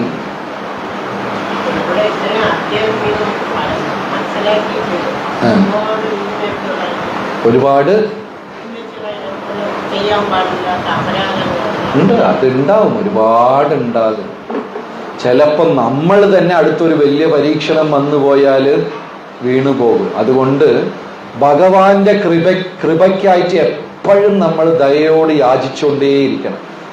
ആർക്കും തന്നെ വ്യക്തമായി പറയാൻ പറ്റില്ല ഞാൻ മായയെ ജയിച്ചു എന്ന് പറയാൻ പറ്റില്ല. ബലരാമൻ പോലും ഭഗവാനെ കൂടെ നടക്കുകയാണ്, സഹോദരനാണ്. എന്നാലും കൃഷ്ണൻ ചെയ്യുന്ന എല്ലാം ബലരാമന് മനസ്സിലാവില്ല. 1 വർഷമായി ഗോപന്മാരെ ഗോഹിക്കകത്ത് ഒളിപ്പിച്ചു വെച്ചിരിക്കുന്നു. കൃഷ്ണനാണ് ഗോപന്മാരായി വിസ്തരിച്ചിരിക്കുന്നത്. കൂടെ നടക്കുന്ന ബലരാമനെ മനസ്സിലായില്ല. വിനയത്തോടെ ഇരിക്കണം. നമ്മൾ ഒന്നും മനസ്സിലാക്കിയിട്ടില്ല എന്ന് ഇങ്ങോട്ട്. ഓക്കെ, ഹരേ കൃഷ്ണ. എത്ര പേർക്ക് വിശക്കുന്നു? ഒരാൾ കൈ ഉയർത്തുകയാണ്. സോ വിശക്കുന്നു, കറക്റ്റ്. ഒരു 10 മിനിറ്റും കൂടെ. അപ്പോൾ നമ്മളെ ഇനിയും 3 ആഴ്ചകളിൽ കൃഷ്ണ ജയന്തി ജന്മാഷ്ടമി വരുന്നു. 1 മാസം പോലും തികച്ചില്ല. 15, 16, 17 ആണ് ജന്മാഷ്ടമി. 15 അധിവാസ് ചടങ്ങ്, ജന്മാഷ്ടമിയുടെ തലേന്ന്. അന്ന് ഓഗസ്റ്റ് 15 അന്ന് എല്ലാവർക്കും അവധിയാണ്. അതുകൊണ്ട് കൃഷ്ണ ബലരാമ ക്ഷേത്രത്തില് 15-ാം തീയതി ഫുൾ ഡേ പ്രോഗ്രാം ഉണ്ട്. ആദിവാസ് ചടങ്ങും എല്ലാം ഉണ്ട്. 16-ാം തീയതി കൃഷ്ണ ജയന്തി, നാമസങ്കീർത്തനം, നഗരസങ്കീർത്തനം, രഥഘോഷയാത്ര, പിന്നെ അഭിഷേകം, സത്സംഗം, ഇതെല്ലാം അന്ന് വൈഷ്ണവ ജന്മാഷ്ടമിക്കുണ്ട്. അടുത്തത് 17-ാം തീയതി അവധിയാണ്, ഞായറാഴ്ച. 3 അവധി ദിവസമാണ്. ഇൻഡിപെൻഡൻസ് ഡേ, പിന്നെ ശനിയാഴ്ച, ഞായറാഴ്ച, 3 കണ്ടിന്യൂസ് അവധി ദിവസമാണ്. 3 ദിവസവും വലിയ വലിയ പ്രോഗ്രാംസും പരിപാടികളൊക്കെ ഉണ്ട്. 3-ാമത്തെ ദിവസം പ്രഭുപാദരുടെ 96 തൊട്ട് 1896 25 129-ാമത്തെ ജന്മവാർഷികമാണ് 17-ാം തീയതി. അന്നും വിപുലമായ പരിപാടികളൊക്കെ ഉണ്ട്. 3 ദിവസം ഉത്സവമാണ് കൃഷ്ണ ബലറാം ക്ഷേത്രത്തില്. എല്ലാവരെയും നമുക്ക് സേവനത്തിൽ ആവശ്യമുണ്ട്. പല തരത്തിലുള്ള സേവനങ്ങൾ. ഭഗവാന് പൂക്കൾ കെട്ടുക, അലങ്കരിക്കുക, ഭഗവാന്റെ പാത്രങ്ങൾ, കാര്യങ്ങളൊക്കെ വൃത്തിയാക്കുക, പ്രസാദം സ്റ്റാളുകൾ, ഇങ്ങനെ പല സേവനങ്ങളുണ്ട്. എല്ലാവരും സജീവമായി സേവനത്തിൽ പങ്കെടുക്കണം. പൂജകളിൽ ഇതിലൊക്കെ പങ്കെടുക്കണമെന്ന് വിനീതമായി അഭ്യർത്ഥിക്കുന്നു. അപ്പോൾ ജന്മാഷ്ടമിയെക്കുറിച്ച് അജയ് ഗോവിന്ദ പ്രഭു ഒന്ന് വിശദീകരിക്കുന്നതായിരിക്കും.